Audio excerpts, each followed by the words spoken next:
Bases dropped on Soccer's morning show. Soccer down here on the SDH Network. John, hear you there. Thanks for dropping by on a Wall Pass Wednesday. Let's see. We got news. It is midweek whip around. We've got to go over our officials for today across the league. We've got our broadcast crews for across the day, across the league for today. Hard Rock Stadium is now fighting back against CONMEBOL, who was fighting back against Hard Rock, who was fighting back against CONMEBOL, who was fighting against everything having to do with the Copa America final. We've got some news. Last night, the friendly with the USWNT did not go the way that Emma Hayes wanted. We've got some numbers from our friends at Opta about what happened in that one. A historic night for Las Ticas in the draw with the United States. Some Atlanta United, now we're not going to call it news. We'll call it reports. Reports because, once again, tomorrow is the magic day where the secondary transfer window opens. People can say things become officially official, and you have reports involving players, possible players coming in, the solidifying of players going out, being officially official, and we'll see how the beginning of what could be a very, very crazy transfer window, we'll see what that ends up being like. And we'll roll through all of that this morning. Tyler Pilgrim dropping by as he traditionally does. We'll see if we can catch up with the busiest man in the Northeast, Dylan Butler, and get his views on what's going on in and around Major League Soccer. And then hopefully maybe catch up with Jason finally in the final half hour. We can get everything all laid out for Atlanta United NYC tonight at Mercedes-Benz Stadium. It's a 7:40 kick, and NYC, you don't really know which NYC you're going to get. Started out the season 1-4-2, then had a serious run of wins across all comps, and then they lost a couple and they won a couple, and now they're kind of like doing the, finding each and every column that as you go. So don't know which NYC you're going to get.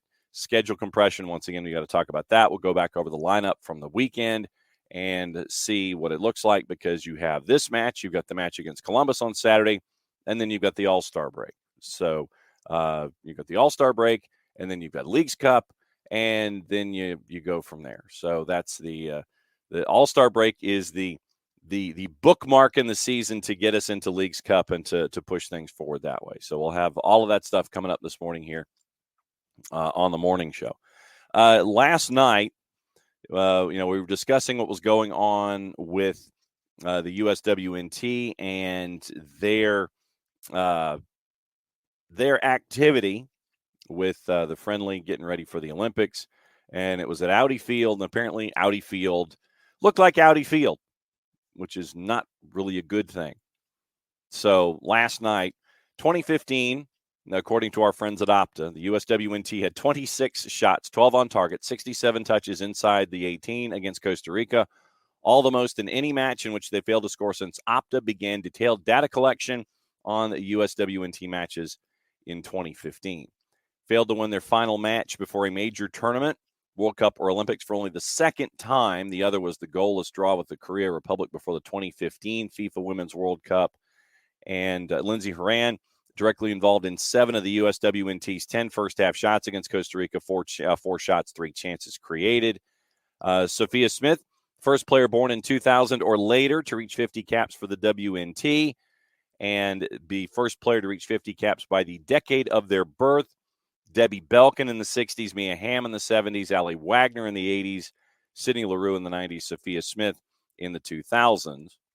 And so goalless draw for the USWNT, and we'll see what happens there. Obviously, not the send-off you wanted, not the service you wanted by any stretch of the imagination, but you end up with what you're staring at there with the USWNT as they're getting ready for the Olympics. We mentioned yesterday, and we've been mentioning ever since, basically what's been going on with the battle between CONMEBOL and Hard Rock Stadium.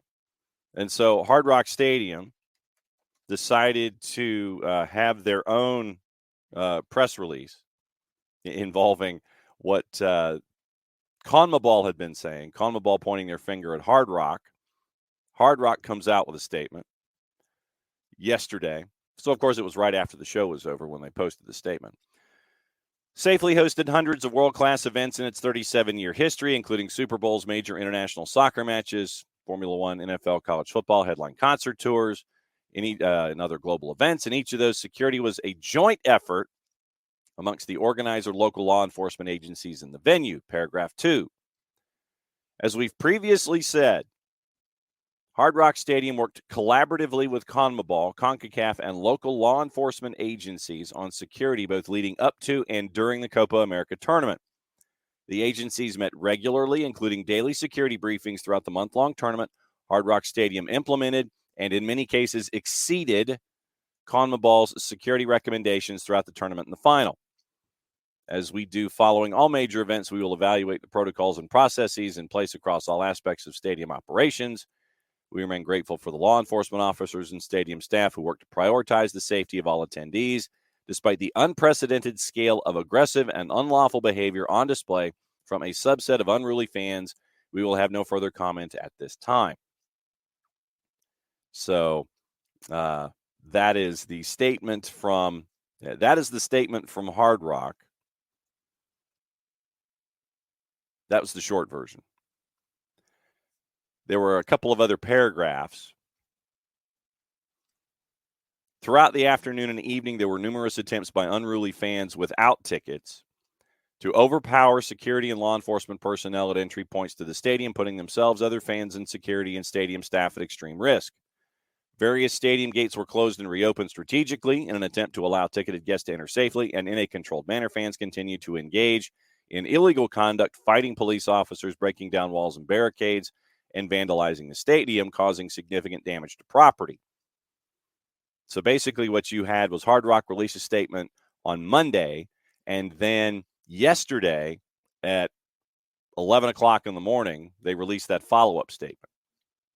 So it was a lot of statements, a lot of back and forth officially going on between Hard Rock and CONCACAF in that, and I don't think we might have heard the end of it.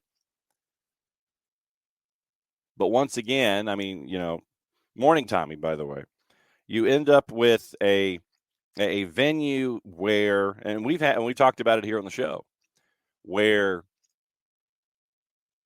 coming into the kickoff event, meaning match number one here in the Copa America tournament, you had, good morning, Tom. Tom and Tommy in early this morning. But when you end up with what happened at Hard Rock and you had the event, that the first match here in the tournament, we've had feedback here on the show where stadium personnel and folks that are attached to matches and match days weren't really all consulted all that much when they wandered into town for the first match here of the tournament with Argentina and Canada. So the back and forth will continue between Hard Rock and the folks at CONMEBOL. But yeah, I wonder now if CONMEBOL called Stephen Ross at like 11:05 yesterday morning. Mr. Ross, CONMEBOL's on line one. Let the back and forth continue. I wonder what these conversations were like and are like. I really do. I really wonder what they're like. So I don't think we might have heard the end of it in our public sphere, but I can guarantee you that the pictures that you see this, Stephen Ross sitting there and having a PowerPoint presentation across like a Zoom or something, and CONMEBOL sitting there going up, our signal's just, it's like, it looks like there's something there, man, but your picture is kind of fuzzy. I don't know. So that's another interesting element in all of this. And one other thing that I wanted to get into before Tyler drops in, and I don't know if you've had the chance to see this. Won't necessarily call it breaking news because it was stuff that has circulated. Sarah Fisher at Axios. Willow Bay and Bob Iger agree to acquire Angel City in a landmark women's sports deal. $250 million valuation for Angel City. Highest valuation ever for a women's professional sports team. Bay and Iger become the new controlling owners of the team following the close of the transaction, club said in a statement announcing the deal. Pairs investing an undisclosed sum to take control of the team, of which $50 million will be used to support the club's future growth. NWSL league rules warrant that a controlling team owner must own at least 35% of a team, which means that Bay and Iger would have had to invest at least $87.5 million in the deal. Bay will serve on and have full control of the club's board. Also going to become a controlling owner for the league's purposes, will represent the club on the NWSL board. So I guess should be like the governor. Deals subject to closing conditions, including approval of the NWSL. Angel City generated the highest revenue of any women's team in the world in the statement released by Angel City. Topped all other NWSL teams in attendance, sponsorship revenue, total revenue last year, largest season ticket membership. Founded in 2020, prominent actors and investors, Natalie Portman, Karen Nortman, Julie Uhrman, Alexis Ohanian, club's founding controlling owner. So with the investment of resources and capital, hope to accelerate the growth of the club in the NWSL, according to Willow Bay, working with the team and the board, capital B, and the incredible community of ACFC fans committed to advancing the club's mission of driving equity on and off the field. Big news. NWSL signed that 4-year deal for $240 million for TV. So it should be expected to close in the next 30 to 60 days. So that's kind of the news of the AM. And because I yammered, I'm horribly late. I'm horribly late. And bringing in Tyler, as traditionally as it happens here on your Wall Pass Wednesdays. So how is the office? How is it evolving? How's the record space there in Office TP? How is it evolving? It's getting there. I set up my ring light so it doesn't make me look like I've got a circular eyeball. So that's helping. I mean, I can't, obviously the camera doesn't show everything, but I've got some of my personal, like my Legos and stuff up here, which is cool. Mm-hmm. And of course the Scarves back there, which unfortunately I can't fit them all.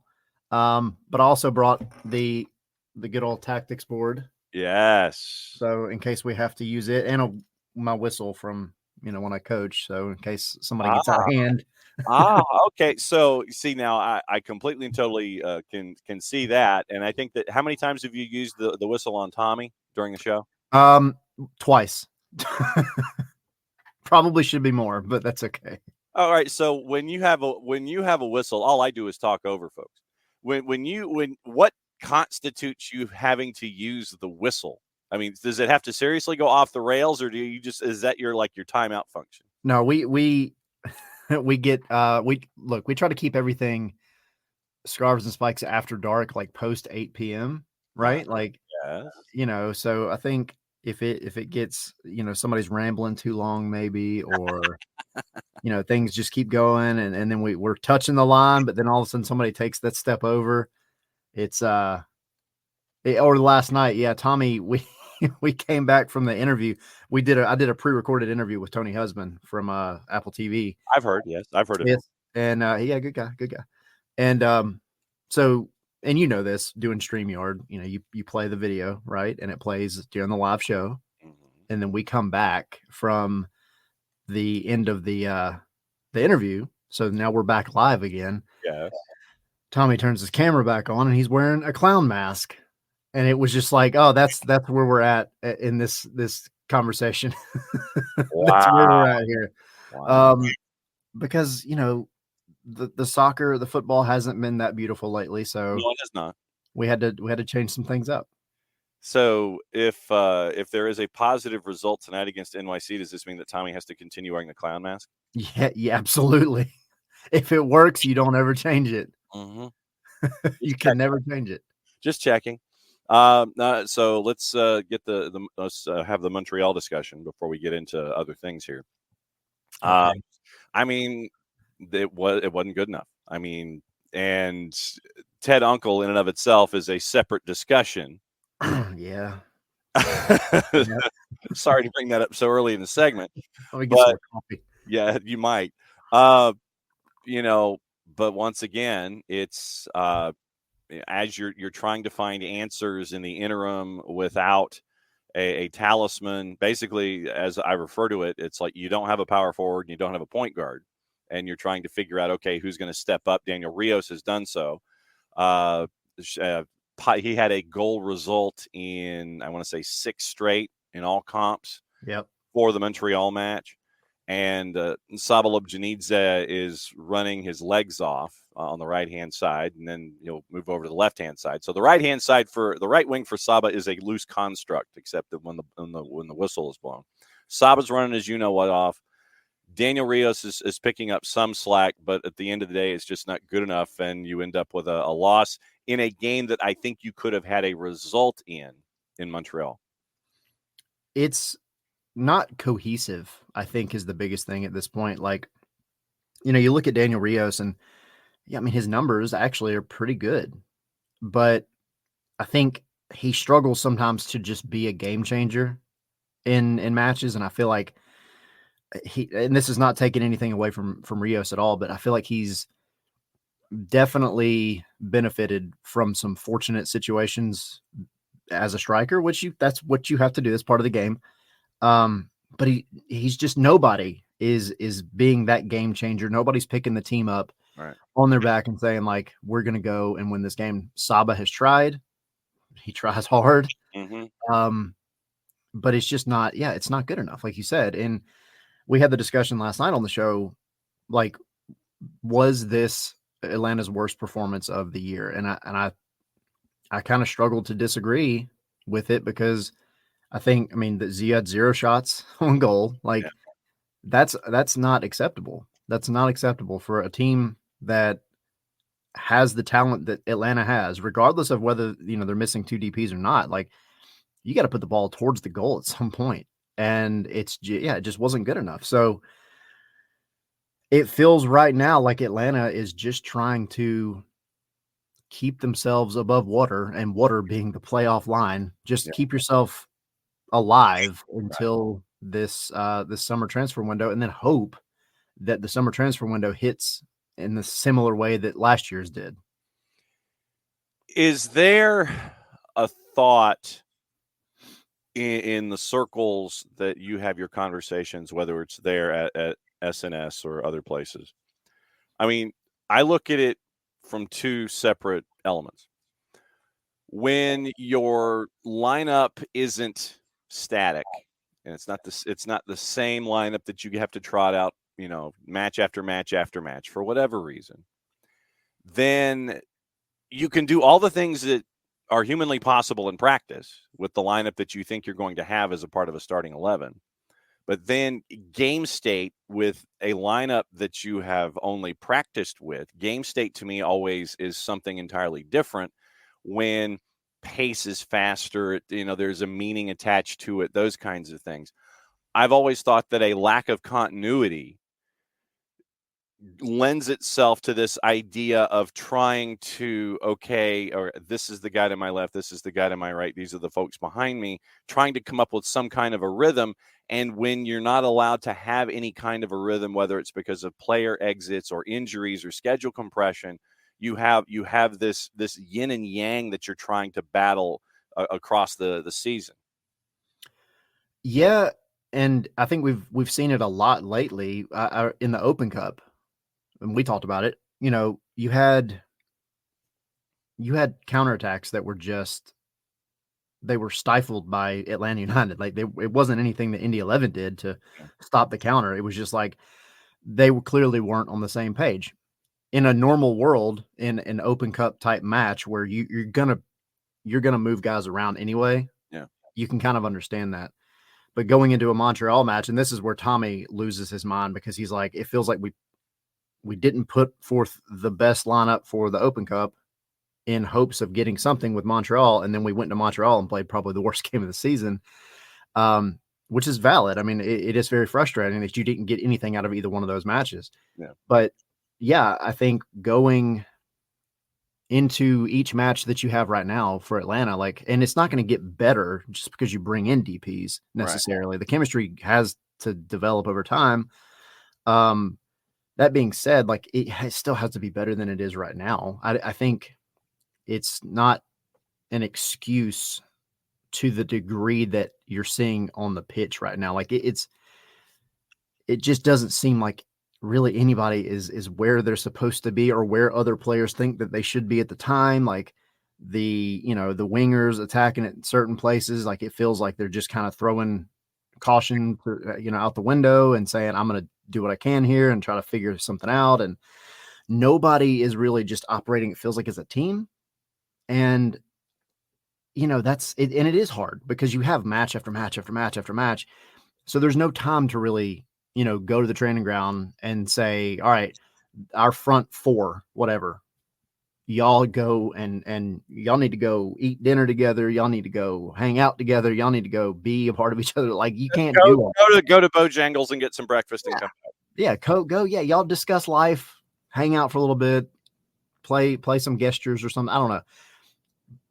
It's just not, like you said, it's not good enough. And they have to figure it out. You talk about game state in this one, Montreal screaming at the TV when Montreal comes out, and they gave you the opportunities for the first 20 minutes. They were playing Joseph Martinez and I forget whoever else was up top. They were so spread out. You had so much spacing between Montreal's lines. And it's not like they were pressing effectively to where it made it difficult to play through. Yeah. They just had a high line. Their attackers had a high line. And then you just kind of like squandered every chance. You couldn't win your aerial duels to get on the end of a long ball.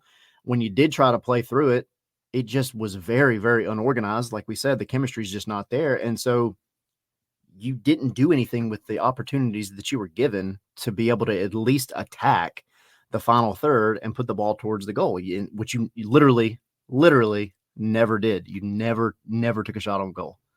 And frustrating. And this lends itself to my next thought. And I'm trying to figure out the best way to phrase it.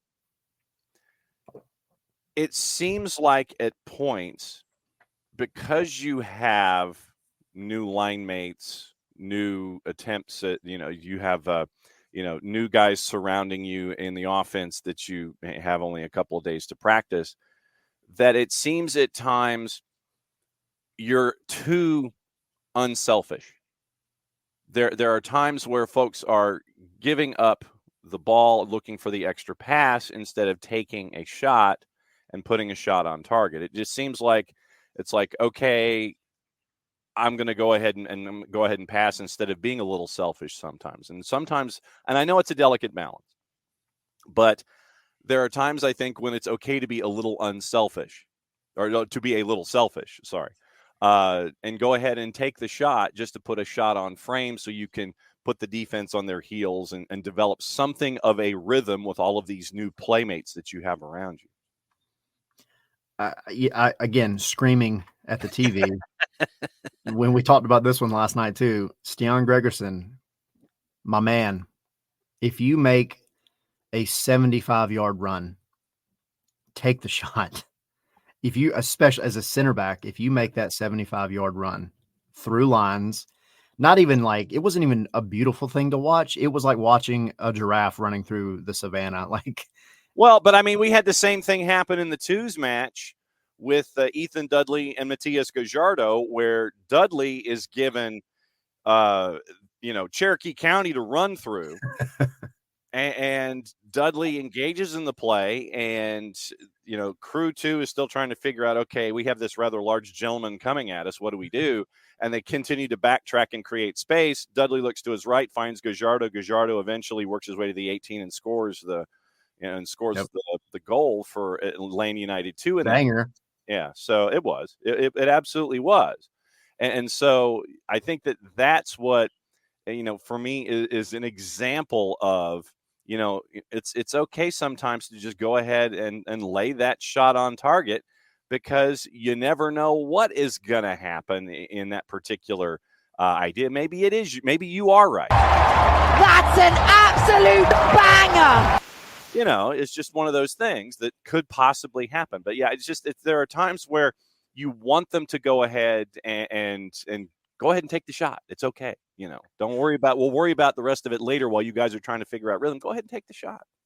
Yeah. I mean, especially in a match where you are struggling to do anything. Like, I get it. If your little 1-2 passes, back and forth, you're getting into the final third. If all that's been effective, cool. Like, I get it. You keep doing what's working. Well, what you're doing wasn't working at all. And I know, obviously, I keep using Stian Gregerson as an example, but it was everybody. And that's the thing, this is not a new problem. This goes back months. Like, and I know I've talked about it on here. I've talked about it on our show. Like, it just seems like they're thinking too much when they get into the final third. And they typically have done well getting into the final third, maybe not so much against Montreal, but they've done well getting into the final third. But it's that decision-making after that's been really bad. And I always go back to the Nashville match where Slish just decided, hey, man, I'm going to take a shot because I'm getting tired of it. And it goes in. Like, you have to be unpredictable. You have to be unpredictable. And right now, teams, they know Atlanta is going to really, really, really push into the box to try to get that easier shot before anybody actually takes a shot. And you can't do that. You have to be unpredictable. You have to take shots just outside the box. You have to take shots from tighter angles. You have to put a goalkeeper and a defense on their back heels, and also give your guys an opportunity for a rebound, sting the goalkeeper's palms a little bit, and maybe you pick something up right after that. It's just, you have to do something different. Right now, it's just so predictable from Atlanta. Wiley's asking if they're unselfish or are they just scared or uncertain in their abilities. And I think they're unselfish. I don't know if scared or uncertain is a part of it, but I would think that and it's the quicksand discussion that we have from one of the greatest quarterbacks in college football history, footsteps Shane Falco. And Jimmy McGinty, one of the greatest coaches ever in the history of organized football, where one thing happens, then another and another and another, and it's quicksand. And you don't know how to get out of the quicksand, and you're wondering where that rope is going to come in that you can grab it and get out. And you would have thought that the quicksand that they were in would have been fixed with the Jamal moment, but the Grand Theft Jamal only seems to have been a moment in this season instead of something that could have turned things around. I mean, we're still obviously coming away from that moment. We're still in a bit of a short sample size, but still it has not been that moment to kind of flip a switch. Yeah. And I think, though, like, you go back to that moment, and at this point, I mean, it is a short sample size, but it's a pretty astounding sample size of, like, you've just been really bad. I mean, I don't want to sugarcoat anything. Mm-hmm. It's just been bad. And I contend that this team is better than what they're showing right now. Right. I know they are. The talent's there. Yeah. And I don't think it's a matter of not trying. And going back to the question, like, I don't think it's a question of their abilities or anything at all, because we go out there and we see at the training ground, week in and week out, these guys and how they train and the abilities that they do have. And we've also, it would be different if they were just good on the training ground, but we've seen it in matches. Like, It's not that they don't know how to do these things. It's not that they're, incapable of taking a shot from 20 yards out. Like, they can do it. They've done it before, and they've scored off of these kind of things. And it just feels like, again, they're thinking too much. Like, there's too much. There's no muscle memory in the final third. It's just, all right, I've got to make this next pass. I've got to make this next pass. I've got to be here. I've got to be there, instead of just playing the game. Take your shot occasionally. Be unpredictable. Don't telegraph every move that you're doing. It's frustrating, but I don't think it's a lack of ability. Which brings us to tonight and then tomorrow. Tonight is NYC, and NYC at times is like the Forrest Gump box of chocolates. Yeah. You going to get what happened against Chicago this past weekend, where I know a lot of folks that went to the spaceship in downtown Chicago are wondering if they can get that 90 minutes of their life back. And it was not the most exciting thing in the world unless you started Matt Freese in fantasy. Then you ended up with like 8 or 9 points because of the shutout that was there. But are you going to get the team that was in Chicago? Are you going to get the team that ran off 8 of 9? Are you going to get the team that started the season 1-4-2, and we're all sitting here talking about Nick Cushing and him being on the short list of folks that are going to be out of a job? They have turned it around, but once again, you don't know which version of NYC you're going to get. I know that Atlanta United fans are hoping that they're going to get the one that's kind of hiccuping right now instead of the one that really went on a roll after the first 7 matches of the season. Yeah, I mean, I'm hoping for the worst possible version, period. I mean, I think you have to hold out hope that this is the best chance over the past, in this 3-game stretch, I guess is kind of how we were referring to it as this week, because it's really just a week. Mm-hmm. This is your best chance at 3 points. Yeah. Back before the Montreal game, the question was how many, we'd even did a poll, like how many points does Atlanta get out of these next 3 matches? And I think the majority said between 1 and 3, essentially. Yeah. I said 3, and it was because of this match. I didn't think that they were informed to go up and do much in Montreal, though I do feel like they should have at least got a draw. I feel like Columbus is Columbus. That's going to be a tough one. Yeah. But this one tonight, you need 3 points really badly. You have to go into it saying, like, dude, we're at home and we're going against a team, Forrest Gump. You never know what you're going to get, you know? Yeah. Like, you have to go out and just prove to yourself and your fans that you can do something with this season. Mm-hmm. And I know we talk about players that aren't putting the team on their back, or maybe are trying to and being ineffective with it. But, you know, I would be a little frustrated if I were a Saba Lobjanidze or a Daniel Rios or a Shande Silva, and the entire discourse around this team is, man, we just really need some better talent. We need a couple of designated players to save the season. I would take that personally, man. And you've got to figure out a way to channel that. Like, people are essentially saying, like, you're not good enough. Yeah. If that's how you want to look at it. And I mean, take that, let it be fuel for like something, you know?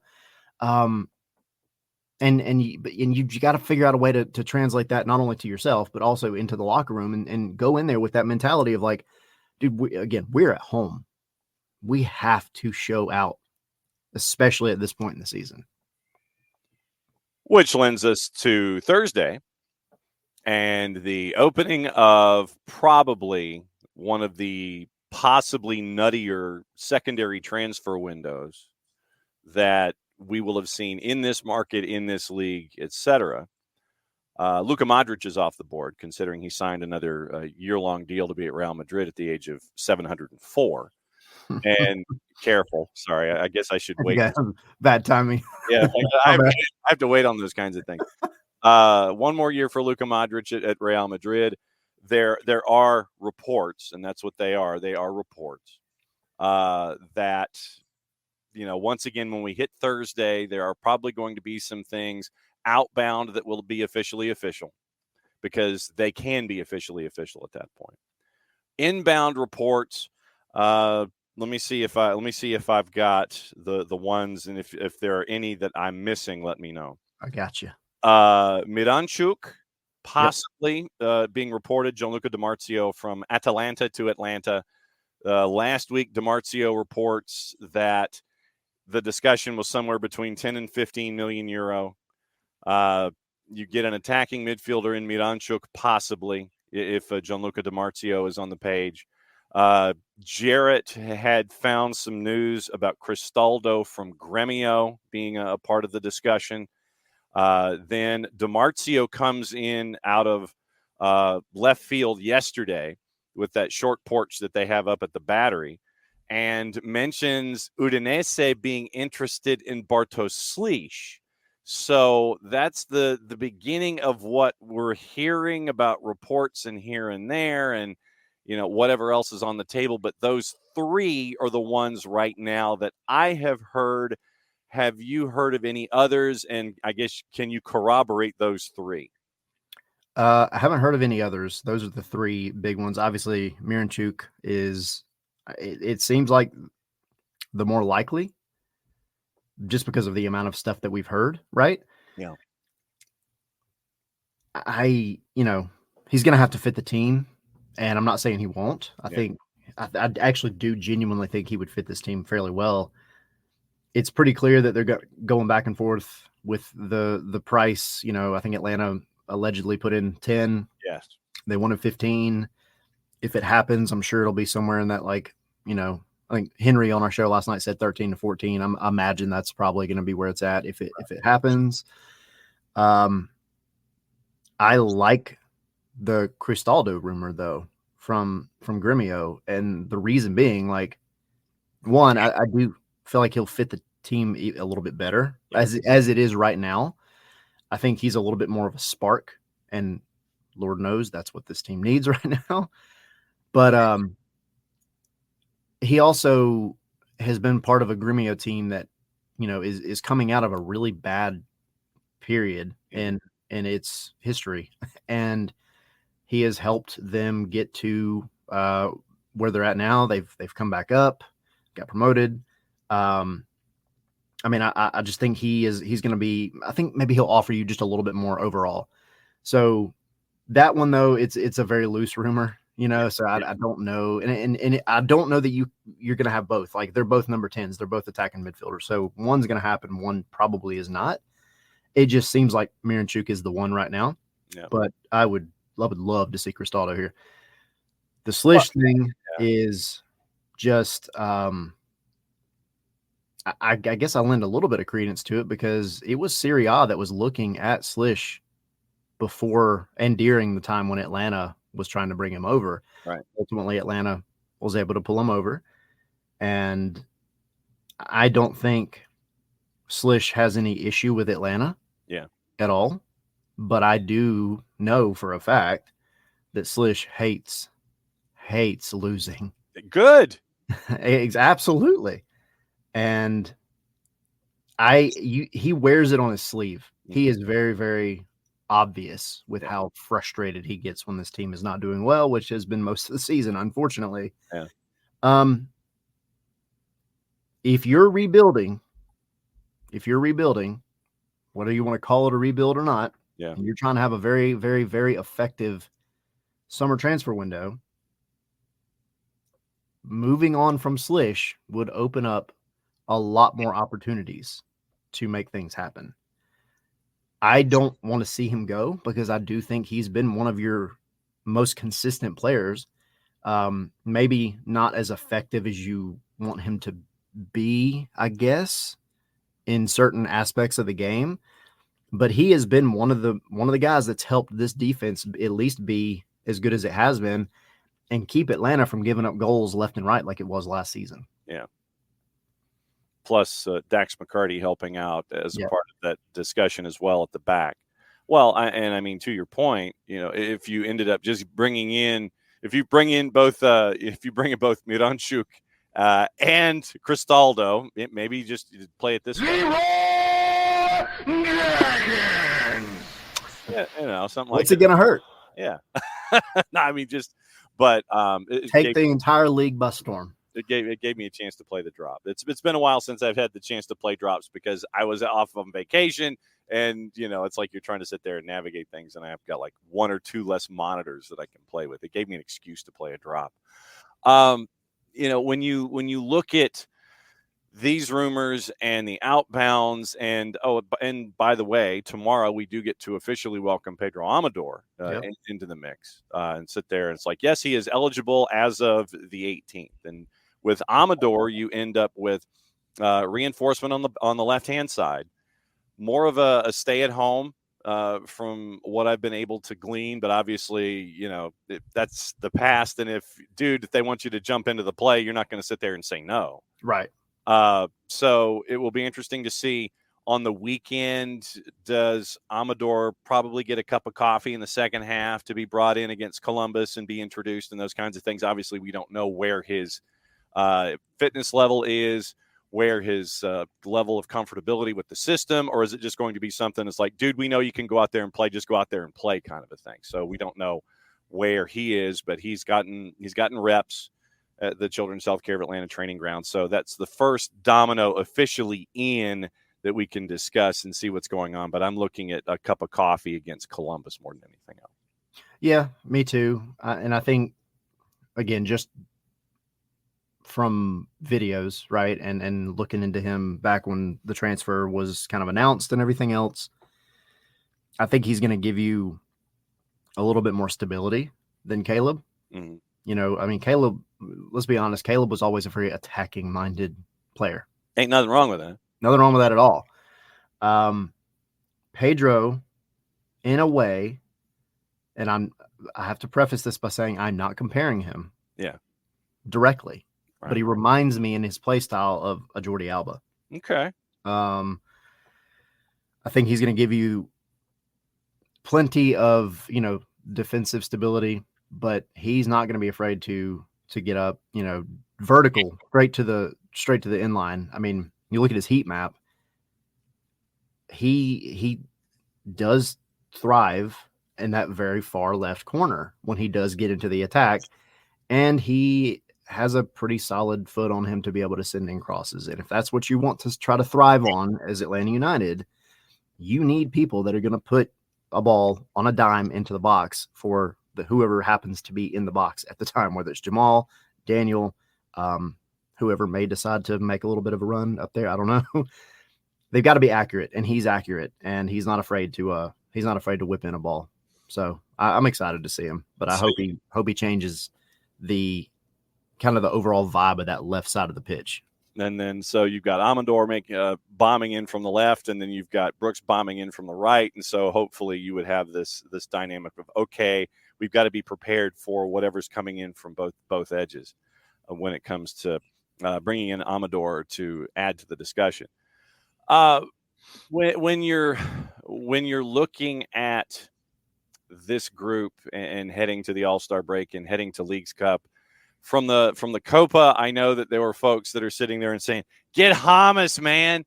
And Jarrett also liked Borja from Colombia, and obviously it's something of the wish list that you get, and it's like, all right, so I'm going to make my shopping list, and then you get into like the snack aisle, and you sit there and it's like, ooh, Little Debbie, and you grab that. That wasn't on the list. And so that would be like it would be like an impulse buy to try and grab somebody like a Hamas or a Borja or something like that. But there were some folks that, right now Hamas I think was listed at €4.5 million at Transfermarkt, and that his value is going up. We'll talk to Nino Torres about that tomorrow. Borja I think was at 3.5. There might be some bargains to be had, but this will be when you have 50 million that you can play with. And I'm going to call it 40 plus because of the geopolitical situation involving Russia right now, and anything that could happen involving Ezequiel Barco if he goes to Spartak Moscow, because you ain't getting $11 million in a relationship with Russia right now, considering the state of affairs. I think you go to River Plate and go, tell you what,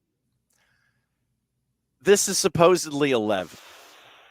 We can't have a conversation with the folks on the other end of your phone line. So let's work something out on our end. And that was why Jarrett was kind of gravitating toward Borja, and go, give me Borja, give me a little less, take the agent fee. We'll call it a day. So that's why I'm calling it 40 plus, where you could really make some inroads, possibly get some players as a part of this deal, 2 inbound maybe, and bringing in some impact folks, because Garth has said that he wants to have it where you're bringing in those players that are in their mid to late 20s and want to be here to help build Atlanta United. So we're seeing what Garth's mindset is in this window going forward. You have to hope too that some of the many players that happen to be down on the same team and in the same league that have been Atlanta United players at some point in their career would have nice things to say, and also if they didn't have nice things to say at the time, leadership has changed somewhat. since then. So, I mean, I like Borja a lot. I agree. Like, and we've talked about him, it feels like for almost a month now. This team needs somebody like him, and he does fit kind of the bill overall. Yeah, he wasn't going to back down from Emi Martinez or anybody at the Copa. Nope. And hey, I'll take that all day, Yeah. all day. Bring me that attitude and personality. I think out of all the names that have been floated, he kind of fits, like I said, fits the bill. Mm-hmm. And I agree. This whole like Barco, whatever thing, if you can figure out a way to, because we don't see like player trades or something similar, like, or make a player part of a deal in that way, but it's creative and it might be something that you have to start looking at because, you don't want to go and blow through, like it's not burning a hole in your pocket. 40 plus million, 50 million, whatever. Either way, that's a ton of money, but you don't necessarily need to spend it all right now. Like save some for the winter and maybe save some for your manager that you need to hire, possibly if you're not going to keep Rob. Like, man, I want to get that 65-inch TV and get the surround sound speaker set up, and I want to get a new car. And no, you don't have to do it now. But if you're looking for strategic things, I think at the very least you're looking at that point guard and the power forward to get you into the discussion and make sure that you can get into the playoffs. And then what happens. Yeah. And, and Uncle No Pockets, I say, don't save any of that for the manager. No, I'm partially joking, but you do need, what I'm saying is you need to go to whatever manager you do potentially go after and say, look, we were going to pay you. Yeah. We're going to pay you. Because we need to get back to, I think, one, you need to give the fans something to hang on to, whether that's a couple of like really, really splashy and good is the main thing. Yes. DP signings. Good would be good. Yes. Yes. Good is important. You need to give them something to hold on to, or, you go to the end of the season, which is apparently kind of where it seems they're going to really, really start looking at a manager. And you need to get somebody big then. Not big, again, just for the sake of being a big name, but you need to get somebody that's good, effective, that's going to fit whatever and whoever you bring in, whatever type of play that you're trying to play. And you need to back up the Brinks truck a little bit. So if the difference in you getting a big name coach, again, that's good. Big name, good coach. If the difference is, $1 million or whatever, Garth needs to go to Arthur and say, like, look, you need to open up the wallet. We need to make this happen because we need it and the fans need it. They need something positive. So Tyler Pilgrim hanging out with us here, traditionally as he does in hour number 1 on a Wall Pass Wednesday. That's Scarves and Spikes at ATL Pilgrim on the 280 character app. And, it is, you look at, let me grab the standings really quickly here just to kind of get the lay of the land coming into yet another schedule compression week. And schedule compression, it drives me nuts. It sucks. And midweek weekend, and you're trying to, you figured that was how you constructed this roster and everything. 2 points out of the 8-9, 3 points out of the 8, which, for the play-in, you sit there, you get the advantage in the play-in. Then you would sit there traditionally, as we always do. It's like, okay, if you are saying that Atlanta is in, then who is out? We get into that kind of a discussion, and you're 6 points out of 7th, which would get you out of the play-in round. And then it's, 11 points and so on and so on. So the 8-9 realistic is what you're looking at, with an outside chance of getting into the 7 and trying to figure out, okay, all right, where do we go from here and what are we staring at? But I mean, honestly, the way that the East is structured, regardless of wins and losses and points, we knew that the East was going to be a street fight. And right now it's no different. Obviously, you look at from 7 to the bottom.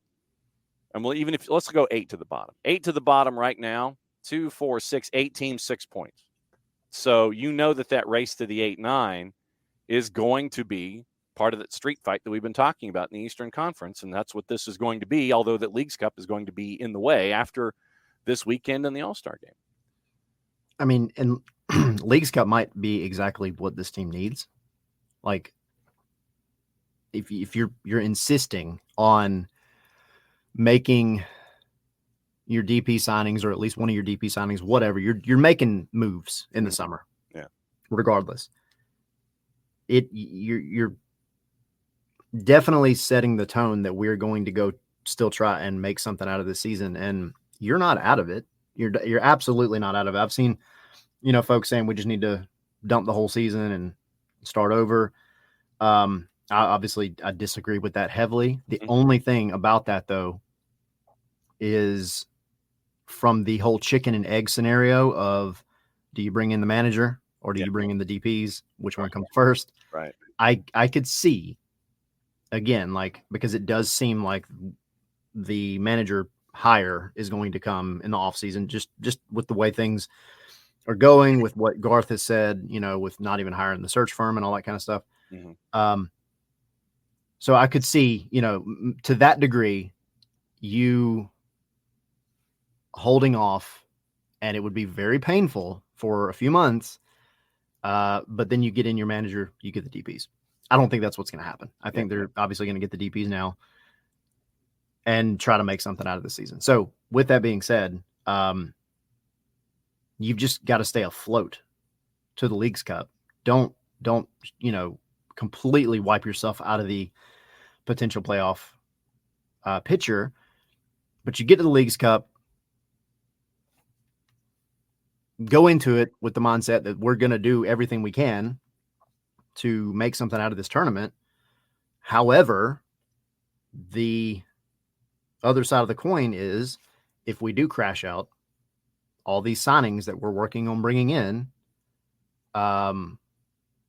they have time to, settle in, get involved, do the whole thing. So I just think, it might be that you have to go into the post Leagues Cup part of the season and look at it as a brand new season. You're going to have to forget everything else that happened beforehand, because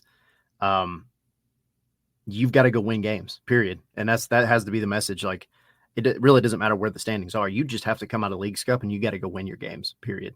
So I think, obviously you get to the playoffs and anything can happen. Anything can happen. I'm not saying that they're going to go win the cup, but you give yourself a chance. You got to make it in first. And the only way you're making it in is if you come out of the Leagues Cup quote unquote break and go and start racking up 3 points every week. So you had the show last night, and we've got a match tonight. When is the next time that you and the gang are going to be Signia-ing? So we're not doing Signia until, as of right now, until September for the Miami match. Okay. So we got a little bit of time.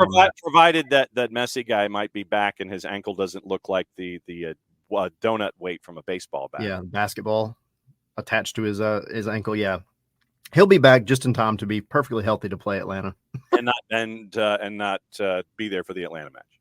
Yeah. Because he's gonna go eat pizza again. Yeah, exactly. So, but yeah, that'll be when we're doing the next live show as of right now. Okay, and so you had a show. You had the show last night. So we'll see you tonight at Mercedes-Benz. Plans for Scarves in Spikes tonight. Written, video. What's the deal? What are we anticipating from you, sir? So we'll have our normal content. The articles coming out at the end of the match, and tomorrow we'll kind of be recording because, again, when the team's busy, we're all busy. Yes, that is true. Tomorrow we'll be doing kind of a recap video, just going over Columbus. We're interviewing Columbus beat reporter for our Patreon, and then we'll be back for the Columbus match. So, it's a busy time. Yes, busy time. Wash, rinse, repeat. So, what is the mug? Your mug this morning, sir? It is indeed. Had to bust it out. So, well, look, but I gotta say, self-promotion. I mean, I get that. These things are really good. I mean, like, take away the faces or whatever. You want a good coffee cup? Like, You ever seen? Is it Olympus Has Fallen? Yeah, it's part of the sequel series with. Yeah. What is the one in the U.S.? I thought that was Olympus. I think it is. Anyway, it doesn't matter. The Morgan Freeman moment where he becomes the president, and then the first thing he asks for is a coffee, and it's got to be in the white ceramic mug. Yeah. Because it just makes it taste better. The world's falling apart around him outside, but he's really worried about having that good cup of coffee. that is this cup. These mugs are so freaking good. So there's my infomercial about the coffee cup. Whether you like our face on it or not, go get you one on our website. And then Tyler Pilgrim had a cup of coffee out of his own mug that he promoted on his own website. Yes. Yeah, there you go. All right, we'll see you tonight down there at MBS, my friend. Thanks for hanging out as you always do, and great looking. We need to get you need bigger space. You can hang out all your scarves. And things. I know. I need just a bigger wall back here. Bigger wall, soundproof, yeah. roughly. Well, but hey, it's always fun when we get to hear all the activity going on the other side of that wall. We'll see you tonight. We'll see you tonight, my friend. All right, buddy. All right, that's Tyler, and joining us on the hot tag is the busiest man in the Northeast, Dylan Butler. Good morning, sir. How are you? Running around. Welcome to Schedule Compression. I know that you are dealing with everything involving Major League Soccer and activities with the youngins that are attached to the family tree and traveling around all over the place. How have you been? It's been too long. It has. Yeah, you would think when the high school sports broadcasting season ended, it would be less busy. It's just a different kind of busy, I guess. So it's been good though. It's been good. I've been able to during this summer of soccer get a new vehicle, a new addition. Ooh. So that was nice. It was, although it was depressing, right? So I bought, I'm leasing it, but I got a Grand Cherokee L with with the third row and all that, So, got it up in Yonkers with 21 miles on it, right? Wow. 21 miles. By the time I got into my driveway, it had 61 miles. So depressing. I looked at it this morning. I'm at 600. Wow. I don't know. I'm not driving from here to Arkansas, but. I mean, so how long have you had this car? How long have I had this car? Less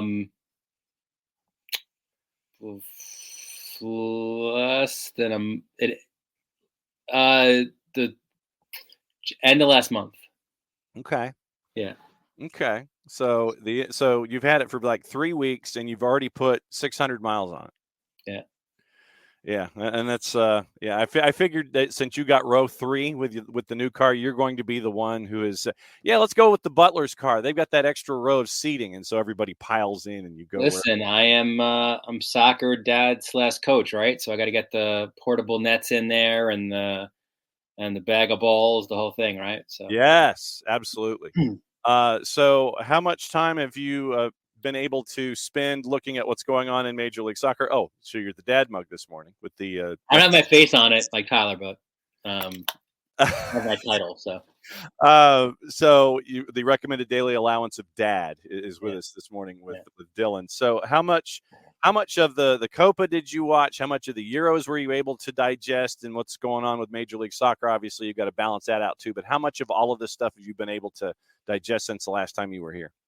Yeah, pretty good amount, I think. More so Copa than Euros, just because that's the way that time, allotted. Usually, obviously, Copa's at night. You put the kid to bed and you watch matches there. But picked up a pretty good amount. I felt like the teams that. I think the best teams were in the teams who performed the best through the tournament were in the final. Mm-hmm. One won and the other lost. I thought Colombia was the best team in Copas. They just didn't play as well in the final against Argentina. Like the way that they played against Uruguay down a man, like was amazing. Like their flair on the ball, like you would think they were up a man the way they were playing. I mean, perhaps recklessly, but like it was something to be seen. So yeah, no, I mean, I think I feel like both tournaments delivered. Yeah, it was entertaining. Obviously, the off the field issues notwithstanding in Copa, but Yeah, we got into that this morning, and with the back and forth that is going on now, apparently between CONMEBOL and Hard Rock, where and that's the whole thing. I mean, look, I'm sure you guys have dived deep into this, but like the immediate, and this is what's so much fun with social media, right? Like the immediate hot takes yes, about how the U.S. won't be able, how is the U.S. going to host a World Cup? Like, well, it's very, and I think Jason hit it on the head all during that night. Like, this is not, this is a CONMEBOL situation, right? Like, I was at the final for Copa America Centenario. In fact, I think. oh, Hang on. I don't know if this is going to work camera wise, but spin I have the scarf. There you go. And it was at MetLife Stadium. There was whatever it was, 75,000 people there. Messi was in the match. Like nothing happened, right? Like the people who had tickets got in. There was nobody who didn't have a ticket who rushed their way in. There was no issues at the gate. There were no issues in the stadium there. So it's not this country can obviously host big soccer events. It's when other groups are involved and perhaps and they skimp on some things like security and stuff like that there becomes an issue. So yeah, it's amazing what happens when you invest in infrastructure. Who knew?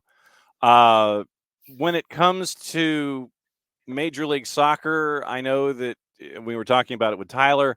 You look at some of the folks that were in the Copa and you're going, okay, these teams in Major League Soccer need to grab these dudes and they need to do the impulse buys and the win. I was wondering if that was going to be the case with Atlanta fans. Like you hear Garth Lagerwey being like, we've got north of 50 million. And you're like, all right, let's see. I like that guy. I like this guy. Like, well, I mean, there were discussions about, and like I said, discussions. Two guys on the top of everybody's tongue were Borja and Hamas. Yeah, and Transfermarkt total has them both listed combined at 8 million right now. So, but I mean, do you trust in picking up Hamas, who I know his price tag will go up, and Sao Paulo is going to try to figure out whatever they can get for a 32-year-old. But you hope that you're getting national team Hamas, but you end up getting club team Hamas. And what I mean by that is you see the brilliance, you make the shopping, you make the buy-in, and then he's not healthy. It's like the Hamas national team Hamas seems to be so different from club team Hamas. You're hoping for the first, and more often than not, you end up with the second, at least in recent years anyway, north of the age of 25.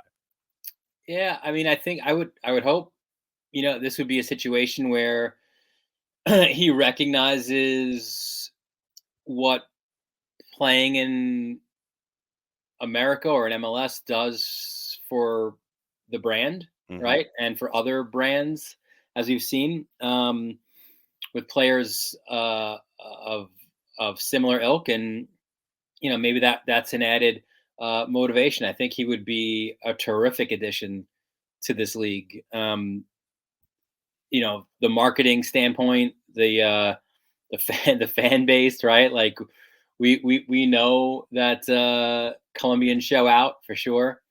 In fact, it was funny. I wasn't in Jackson Heights during these games, but like I was hearing like,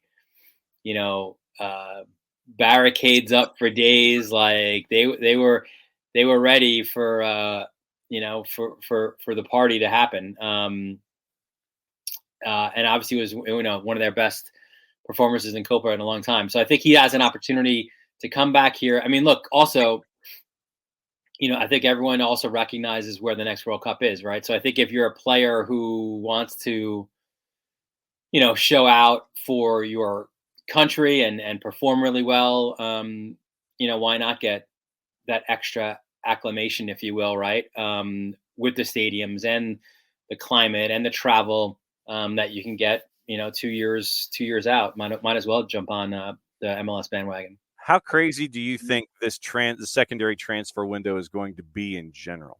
Yeah, I think it's going to be pretty wild, because I think teams have set themselves up to shop big, right? Like with open DP spots. You think certainly Atlanta. You think I think it'll be interesting with Cincinnati, right? Columbus. Like, I feel like LAFC, we already know what they're doing, and maybe we'll do more. So I think the wide open Shield race will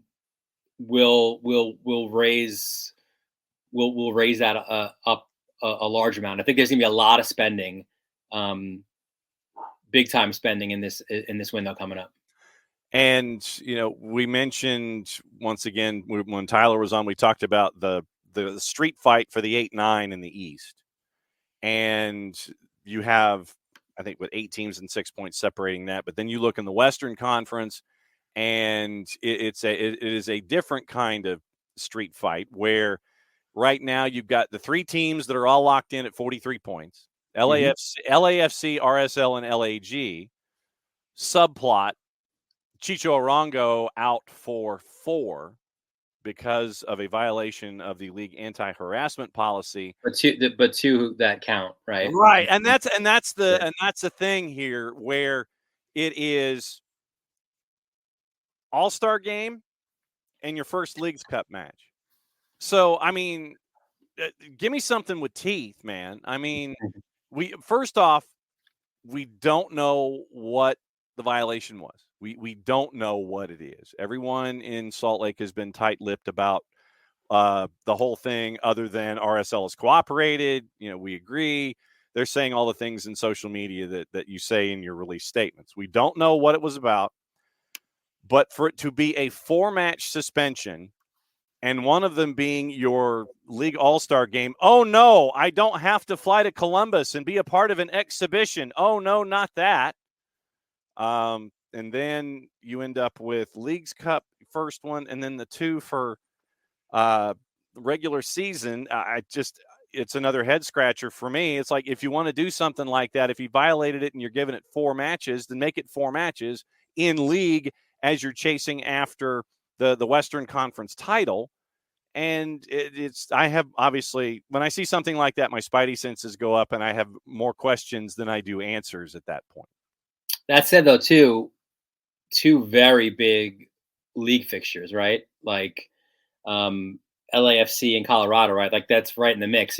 Like you were mentioning, the fight at the top of the West, but then it's like, what about the battle for the other home playoff game, right? Like, that is really interesting. It's a all Cascadia and Colorado, like fighting for that right now. So, all those points matter, obviously, how tight it is. So, I certainly hear what you're saying.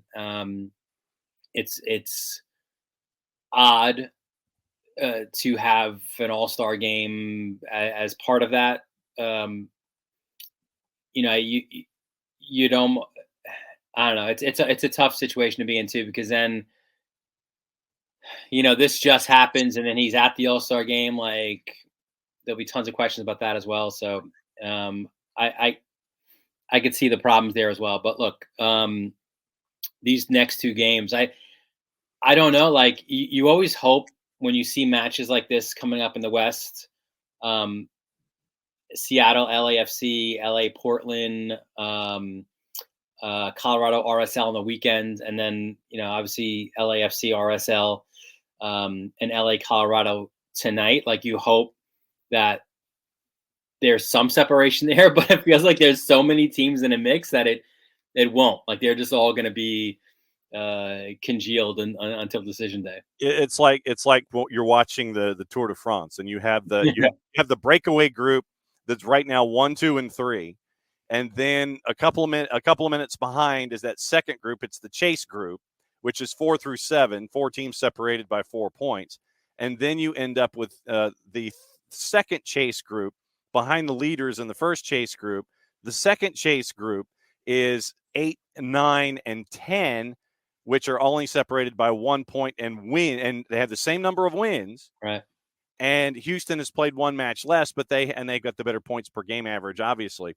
But you have these 3 distinct groups right now in the Western Conference that you get into this last group of matches before you get to the All-Star break, and then you get into Leagues Cup. So you've got to make something resembling a push or make a statement leading into All-Star. But yeah, you've got 3 groups in the Western Conference, and we figured for different reasons the conferences were going to be street fights, and now we've got the reason why in the West. Yeah, and I think the All-Star / Leagues Cup break is that perfect time, right? Now let's see where we are. Let's assess, what do we need?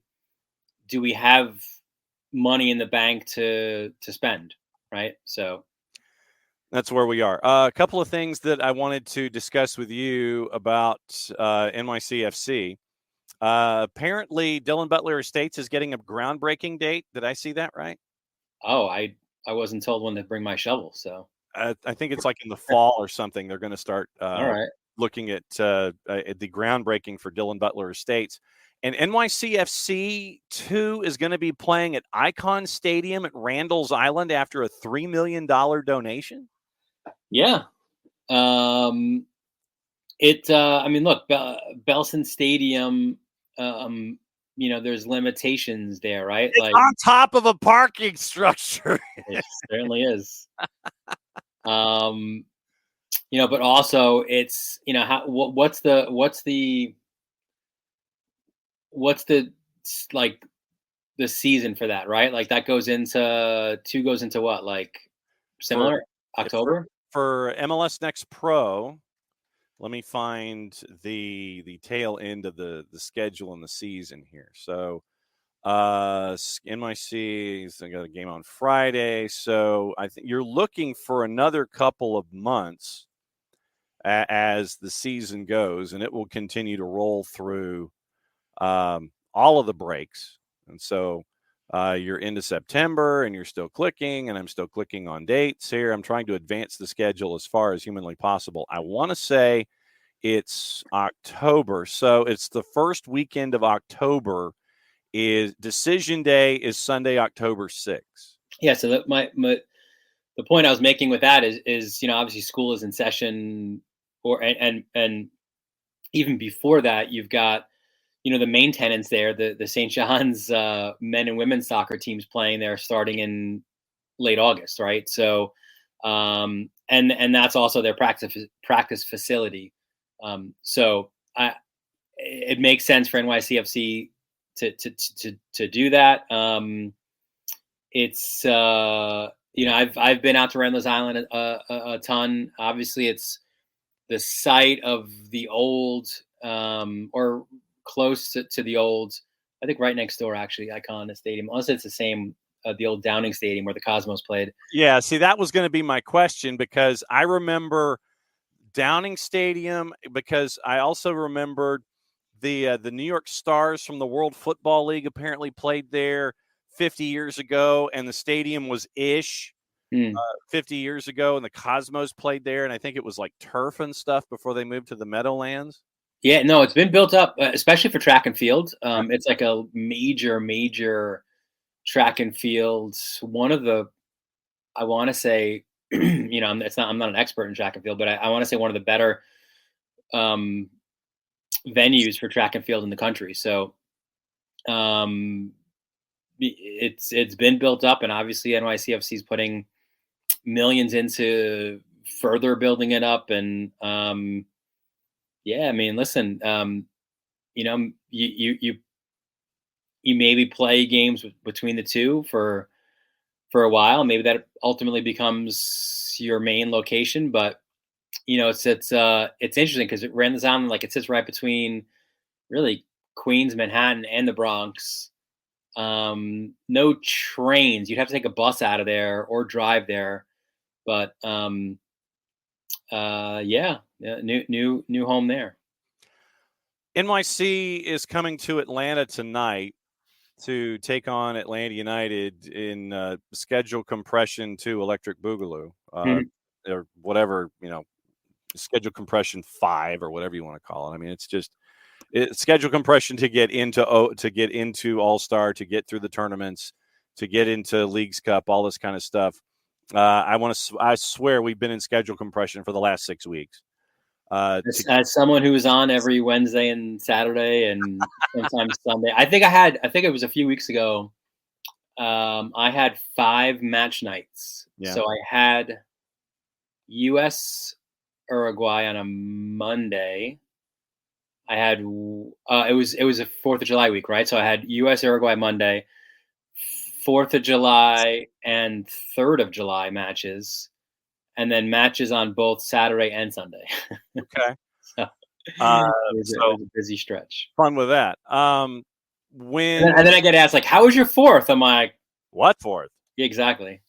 So NYC, you don't, and I've referred to NYC as basically the Forrest Gump box of chocolates.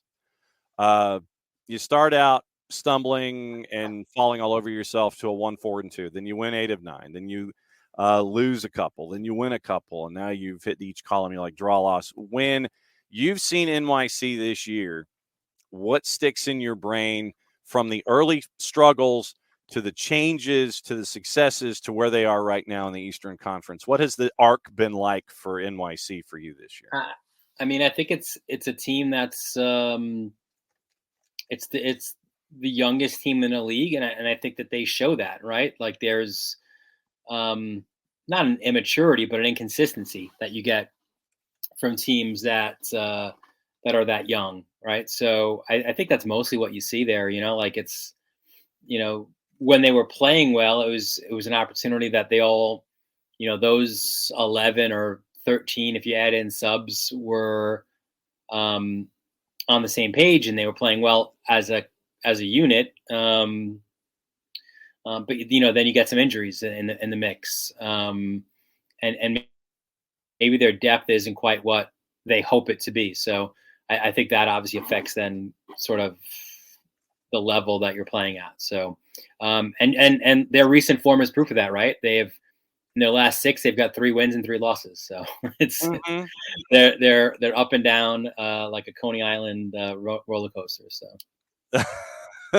so are we talking a Coney Island roller coaster that is the old wooden ones that you really have to hang on to, or one of the more modern ones where you don't have to worry about your safety and the guy that's strapping you in that puts the bar down over you doesn't freak you out because he's only wearing a dirty tank top and is bogarting a Marlboro Red here? This sounds like a personal experience of yours from your youth. Old amusement park at go-go. Yes, sir. Yeah. And by the way, I think I was on a wooden one at Rye Playland, which, by the way, was the site of the movie Big. Remember, they had the what was that thing called? That, like, to tell the future, right? Like that machine. But yeah, it was when you're getting up close to the top out of a wooden roller coaster and it's creaking. Oof. Yeah, brother. You're like, okay, how did I give my tithe to the church this past week? Yeah, you're getting all your ducks in order. Sitting there, you're looking over the side and going, man, did I give my 10%? Did I talk to Sister Mary before the end of the week? Did I do it all right? When it comes to the Eastern Conference, and right now, obviously, folks are looking at and friends, because it's not going to be Messi for a while, and it wouldn't surprise me if Messi maybe waved at folks in Columbus. Obviously, he ain't playing this week. Probably goes to Columbus, waves at folks, and steps out onto the pitch. He's in his T-shirt and his blue jeans or whatever, and he steps out. And, he does this to each of the 4 corners. Cincinnati's got problems at center back. feel like he's a jorts guy, by the way. I don't think is he a jeans? I think he's a jorts guy. Okay, well, we've seen him in jorts in South Florida. I didn't know if conditions in Columbus would maybe add some length. Then, right now Cincinnati's got problems at center back. You've got injuries with Miazga and Haglund, and then you decide, okay, Miles, yeah, it's cool. You can go to the Olympics. And so when you look at the top of the East right now, what are you staring at with this group of Cincinnati now on top, Miami now in second, Columbus with 2 matches in hand will be a part of the discussion, because if they win both of them, then they're at 48 and they'll have 14 wins. And so that group of that breakaway group in the East, not to be confused with the breakaway group in the West before we get into the rest of it, breakaway group in the East, what do you see with those 3? Yeah, I mean, I think injuries are a story for Cincinnati and Miami, and Columbus. You would argue they made the biggest statement in the league to this point this past Saturday, right? By just crushing LAFC, at the bank. So impressive. So to me right now, they're on a different level. Like, we do our power rankings like everybody else does. And, right now they're number 1 for a reason, right? Like their form right now is incredible. To do what they did to an LAFC team that was one of the hottest in the league to that point was massive. So, there's questions. I feel like you mentioned them, right? For Cincinnati, there's questions about Miami and their health and their longevity over the course of an MLS season. But I feel like we don't have those questions for Columbus, right? Like the only one being is if Wilfred Nancy is there, right, by decision day. Yeah. And if he is, then I think this is a team that, even though I was with the argument about the Shield winner coming out of the West because the level of competition wasn't as high, I felt like, as in the East. But I don't know. I mean, Columbus might just be that X factor, the way that they're playing. All right. So what is going on with you this weekend? Are you going to be shuttling folks from point A to point B with the third row? Do you get to watch matches and report on matches? What's going on with you? Yeah, I mean, listen, for the previous 2 weeks and these 2 weeks, we've got swim lessons, which I'm thankful that she literally jumped in the pool for that. Obviously for any kid, those things are very important safety wise and obviously just general fun. So that is a daily occurrence. We've got theater camp and another camp and running around. So yeah, there'll be a lot of running around, but also a lot of match coverage as well. Tonight on Saturday, Leagues Cup and going forth. So busiest man in the Northeast.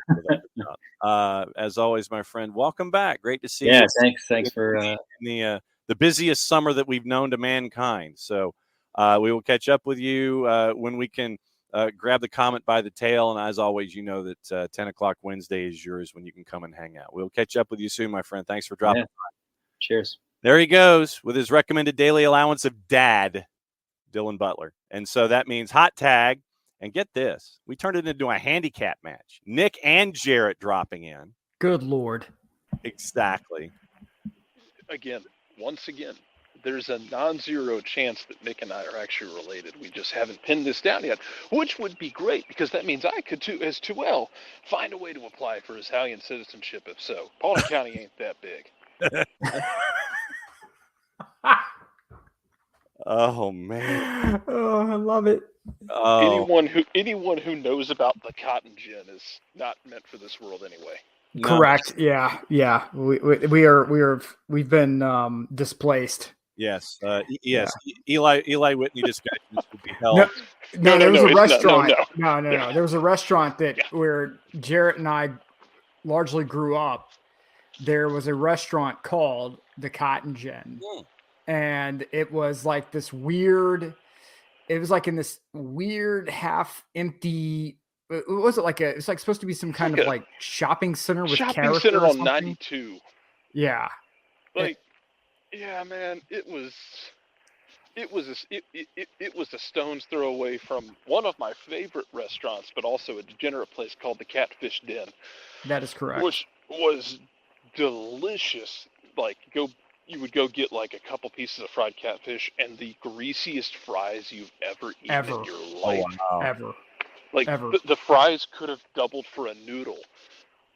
Yeah, like it was asking for a military invasion. That's how much oil was used on the fries. But it's but yeah, so we were this is where we grew up, and so this is why Jarrett and I we are just two souls who are just awaiting our time to be called home because we don't belong here anymore. Anytime Jason asks, why are you like this to me? Generally, my answer is because I spent half of my time there.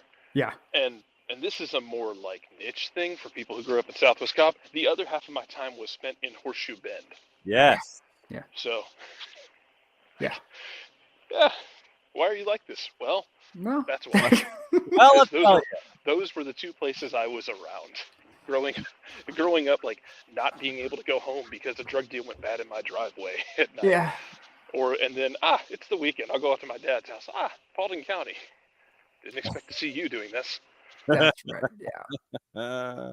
Yes. Oh man. So guys, where do you want to start? You want to start with Atlanta United Montreal and work forward? Nick, do you want to talk about Miranchuk and the transfer window? Where do you guys want to start? Dealer's choice. Okay, Nick, fine. Discuss Miranchuk and Serie A. Discuss Atalanta. Yes, Atalanta to Atlanta. Atalanta. Yes, Miranchuk and what he could bring to the table. Your scouting report on Miranchuk and the reports of negotiations somewhere between 10 and 15 million to bring Miranchuk to Atlanta and knock out that second A of the three. Anytime you're getting anyone from Atalanta, you're getting a player who is going to know how to attack. You're getting a player who is comfortable pressing, who is capable of finding, who is capable of breaking down, bunker defenses.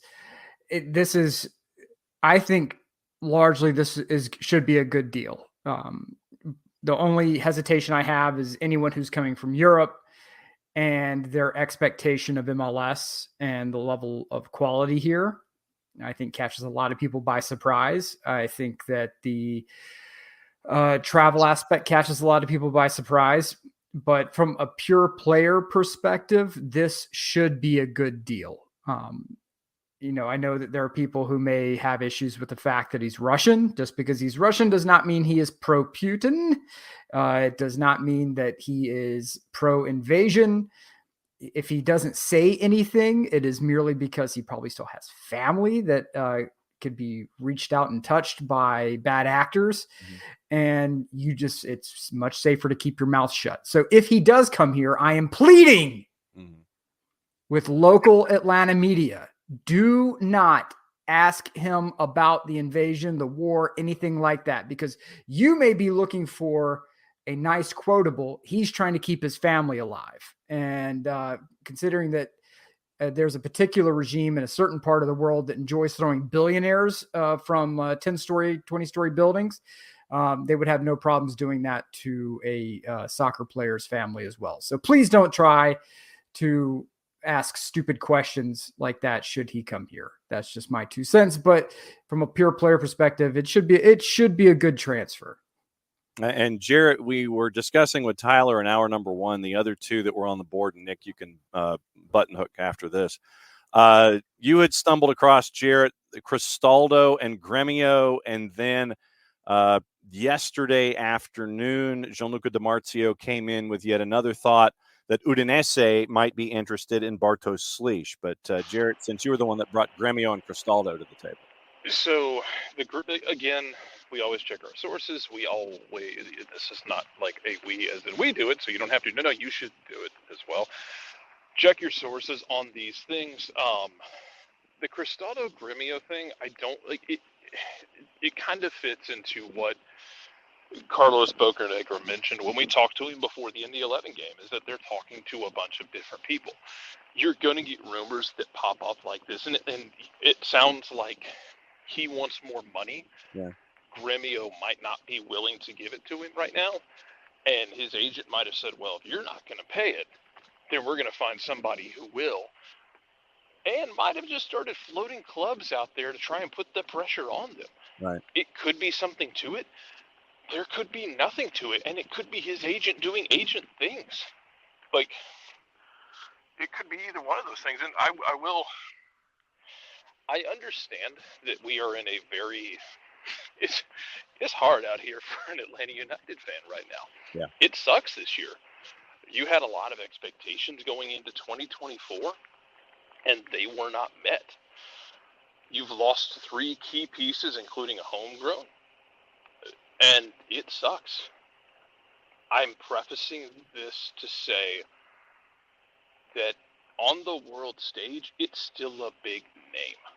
And if you're going to float rumors as an agent, as whoever the hell you might be, a good reliable source or not, if you're going to float rumors, a big name in the Western Hemisphere that has north of $40 million to play with in the transfer window is a really easy name to float.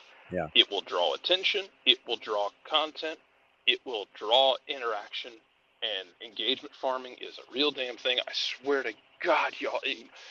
It's the second half of the month. Today is, what, the 17th? So we're in the second half of the month. You notice how in the second half of the month, y'all ever notice GSP sitting on those corners, those blind corners on the interstate? Yeah. Make sure they hit them quotas. Mm-hmm. Content farmer is going to hit them quotas too. So in the second half of the month, you're going to see the stupidest shit possible on the internet. There we go. Attaboy, Jarrett. You're going to see the stupid stuff like someone put one out yesterday about like no disrespect, but what has Andre 3000 ever done for hip hop? Like stuff like that. It's engagement farming. Yes.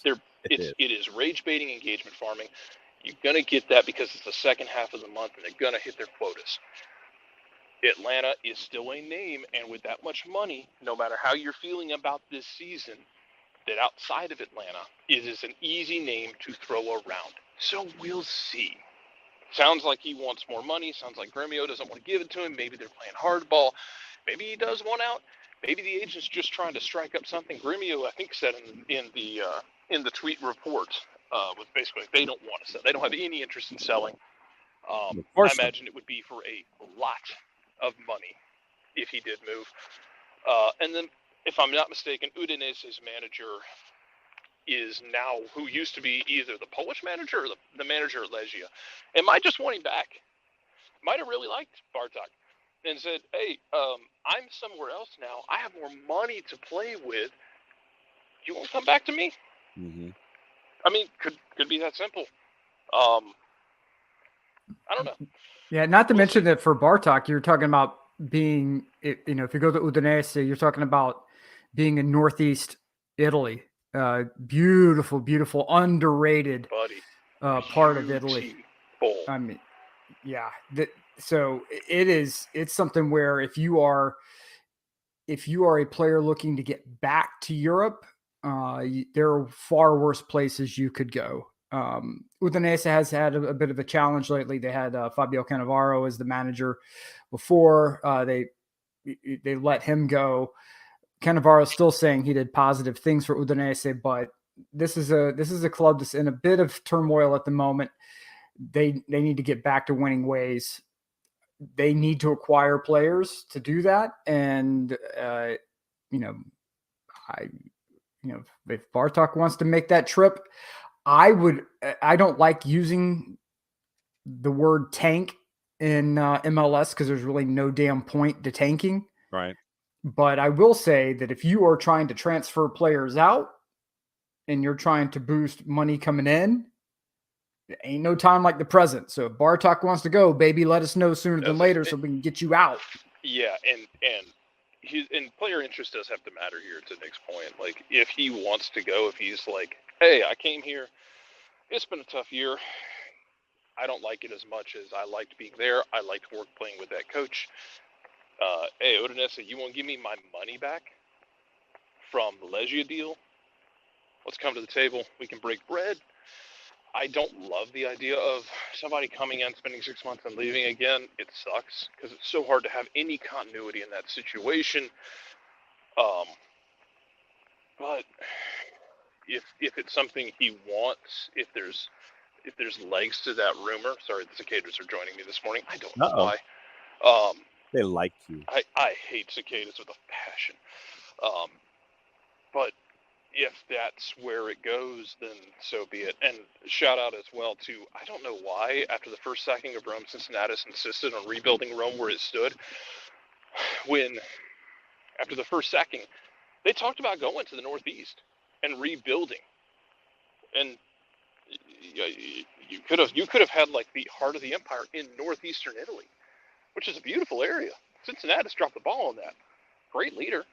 Cosign. One of the first great dictators in world history, who, back when dictator was a temporary role, where he took leadership of early Rome, got them through hard times, and then willingly stepped down twice. Great leader. Dropped the ball on not moving them to northern Italy. All right, we'll see see if Jason has anything to say about dictators from the early part of the Roman Empire. So it is now a fatal four-way here on a Wall Pass Wednesday. Jason, good morning. So you went from Bartosz Slisz to ancient Roman history in a 30-second span.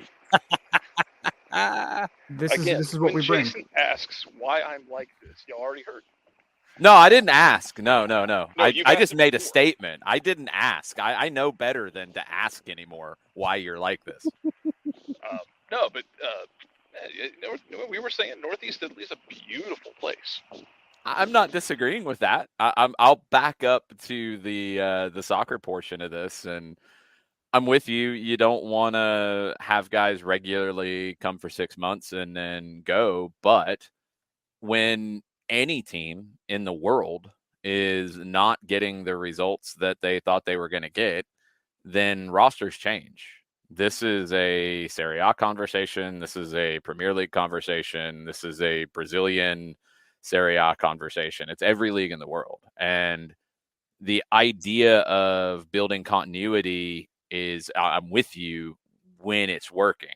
And when it's not, then everything's on the table. And if the offer is good enough for him and for the team, it's like I've said about Almada, Giakoumakis, any other deal that comes up, if the triple threat of people involved in it are all satisfied, then these are the deals that are realistic. And when the results aren't there, then maybe deals that would not have been considered as much start to get considered, because you're already in not a reset. And yeah, I'm with you, Nick. Not like tanking doesn't make any sense in MLS with the playoff structure. Cooper Flag is not waiting in the MLS draft, just so people are aware.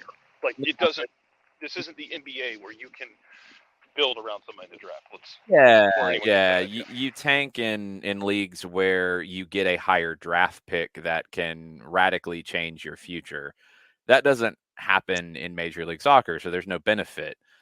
However, if the results aren't there, you're probably going to make changes to your roster. And the more pieces, the more money, the more resources you have to do that, then the bigger those changes can be. And that's where Atlanta United is right now. It's not necessarily a fun place because it's a lot of unknown, but it's real. And this happens to teams everywhere. I mean, how many times have we seen Chelsea like sell a whole bunch of people and bring in a whole bunch of people? Sometimes it's worked and they've had a little bit of a run. Sometimes it hasn't. Same with other clubs. And Atlanta United right now, with the situation that they are in, if Slisz is interested and Udinese comes with the right amount of money, then it doesn't make sense to just keep him to keep him. If the money is the right deal, you can go and replace him, and or you do have Jay Fortune, who is ready for more minutes, and you have other central midfielders coming. And that's the other factor Torres, in all Fortune, of this. midfield. Let's go. Yeah, I mean, Torres all of the cards. Torres has still got a little bit of time. Cooper Sanchez has got some time to develop. These are guys who are a couple years away. I think Jay could start 30 games in MLS this season if he needed to. So these are all factors in all of this. But without knowing what the offer is and without knowing Sleesh's kind of motivations, what he wants to do, then it's silly season. And these things are going to come up, and they're going to come up around teams that are known to be busy in the market on a regular basis. Atlanta's one of those. How silly do you think silly season is going to be in the secondary window, in the overall, not just Atlanta United specific, but in the overall? Well, in the Atlanta United specific part of it, I mean, it's pretty damn silly when you're talking about the amount of money, which has never happened in Major League Soccer before, the opportunity to go out and bring in 2 designated players with a large amount of money to spend, that now you're in a point in MLS where that player, you can get a lot more player for these kinds of spots. 5 years ago, different paradigm. Now you look at the players that are interested in coming to this league, and if you're trying to sell Atlanta United, you're literally selling what just happened with Almada and with Giacomakis and how they personally benefited from this. So you're selling that. Now you want to get somebody, as Garth Lagerwey has been really clear, you're looking at players who are going to stay here, and you're not buying players to flip. You know, if the flipping happens, because Giacomakis wasn't bought to flip either, right? But that's the way it went down. That's a different conversation. But you're not intentionally, strategically buying a player that is a good young player that you expect to grow and develop and then flip. So you're looking at a different kind of player, and it's going to be fascinating. That part, just the Atlanta portion of MLS silly season, is going to be bananas, and I can't wait to see where all of it goes. The rest of the league, I mean, it's the same thing in general, except with lesser resources in different parts of the league. You've got a higher caliber player who is interested in coming to this league. The league is in a better position. You've got a brand new team coming in San Diego, which is going to create some interesting situations in terms of players who want to go there and start from scratch. You've got some clubs that are very high up the table that are not maybe the traditional ones, like a Vancouver, like an RSL. You know, can they go out and get somebody that would surprise us to bolster their claims? You've got the LA teams who are chasing titles, who are always in this conversation of spending money. Miami seemingly finds money on palm trees wherever they can, and they are able to make these kinds of moves. So it's going to be fascinating. There's going to be a lot of movement over the next month in this league. Nick, for Jason here on a Fatal 4-Way. Do we think the individuals who climbed into the air vents down at Hard Rock Stadium have found their way out of the stadium at this point, or are they still diehard style crawling around? I hope so. I hope they had a map like going into this, but you know, it's funny. I keep going back to all this stuff, and man, CONMEBOL is like really good at trying to deflect everything here. Yeah. You know, they're trying to blame everybody under the sun except for looking in the mirror. Like, how do people who don't have tickets get to an air vent to climb into a stadium? How does that happen? Have we not had major events before? Yeah, Hard Rock has. CONMEBOL has, but they don't learn anything from these major events. They had to move a second game of a Copa Libertadores final to another damn continent. And people are going to fall for this nonsense of, oh, well, the U.S. isn't ready for 2026. We got people climbing in air vents. Oh, come on. Pisses me off. It's absurd. I told this story on Atlanta Soccer Tonight on Sunday, as I was maybe about as fired up as I am right now about this. Back in my DJ days, the spot in Athens, Georgia had a better security plan to deal with people without tickets than CONMEBOL for the Copa America final. We had people without tickets outside the gate of the door because they didn't want to buy the tickets to go into the Trina concert. They were outside. They weren't able to bust in an air vent. That's the spot in Athens, Georgia for a Trina concert. Come on, CONMEBOL. Grow up. I don't share that optimism, but Jarrett for I didn't say I was optimistic about it. I'm demanding they grow up at some point, because if they don't, look, you can't partner with them. No. If they don't get this right, as much as it would help CONCACAF, as much as it would help U.S. Soccer, you can't partner with them because they will do damage to your brand because of their incompetence. And it's ridiculous. They have great properties. They have great tournaments. I love the soccer out of South America, but this is not a new occurrence for a CONMEBOL event. It's absurd. And for people to actually fall for the, oh, well, yeah, it's their fault. No, it's their fault too. No, it's their, shut up. Just shut up. Come on. I think that going forward, you have to have the Robert Downey Jr. rules in place if you work with CONMEBOL, because before Iron Man, Robert Downey Jr. to get any job in Hollywood required like insane levels of guarantees to get anything done. Because at the time he was a bit of a bad boy, drugs and booze and whatnot, and lots of whatnot. Yeah, lots of whatnot. But a studio would say, okay, here's the guarantees we have to have in place. If you want to make a movie with this guy, here's what we need. And if you say no to any of these, they're all non-negotiable, you have no deal. If CONMEBOL wants that sweet, sweet American money, that United States currency, the non-negotiables need to be in place, i.e., U.S. entities. Stay out of our security plan. Yeah, controls the security plan and transportation. We got you. You have no part in security controls and or ticketing. That's all on us. Thank you. Anything else we can talk about, but security, gate entry, all of those things, you're not going to have any part of. It's funny. I mean, you go back to the 2016 Copa America Centenario, and that was a great tournament. And remember how that tournament got started, because you had the 2015 Copa America, and it's the 100th anniversary of the first Copa America in 2016. Great opportunity to have a tournament. Dollar signs pop up in CONMEBOL's eyes. They announced the tournament. And after some of the planning for all of the tournament, the FBI gets involved, and multiple CONMEBOL and National Federation heads get indicted. Why? Because they couldn't just say, we're going to make money on this tournament. It was, we're going to make an obscene amount of money on this tournament, and we're going to do all kinds of things under the table and behind the scenes. Well, when that happened, then the only way the tournament gets done, because it was kind of far down the track, is for CONCACAF and U.S. Soccer to step in and get involved. So the way that tournament was organized, even though there was lots of last minute stuff like this one, you had, I don't know, professionals who have done these kind of things before. When CONCACAF comes in to save the day over your disorganized people, that tells you a lot straight up. But this tournament was so disorganized, that one was well handled because you had multiple people making sure the things that didn't happen in this one got done. You had a CONCACAF person, you had a U.S. Soccer person, and you didn't have these kinds of issues. I know, and I'm with the idea that, like, yeah, the people who broke into the stadium, that's trespassing. I mean, they should be arrested.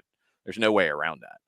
But a good security plans for that sort of thing, and they're not allowed to get to an air vent to climb in and possibly get stuck or climb their way to the third level of the stadium. I don't know.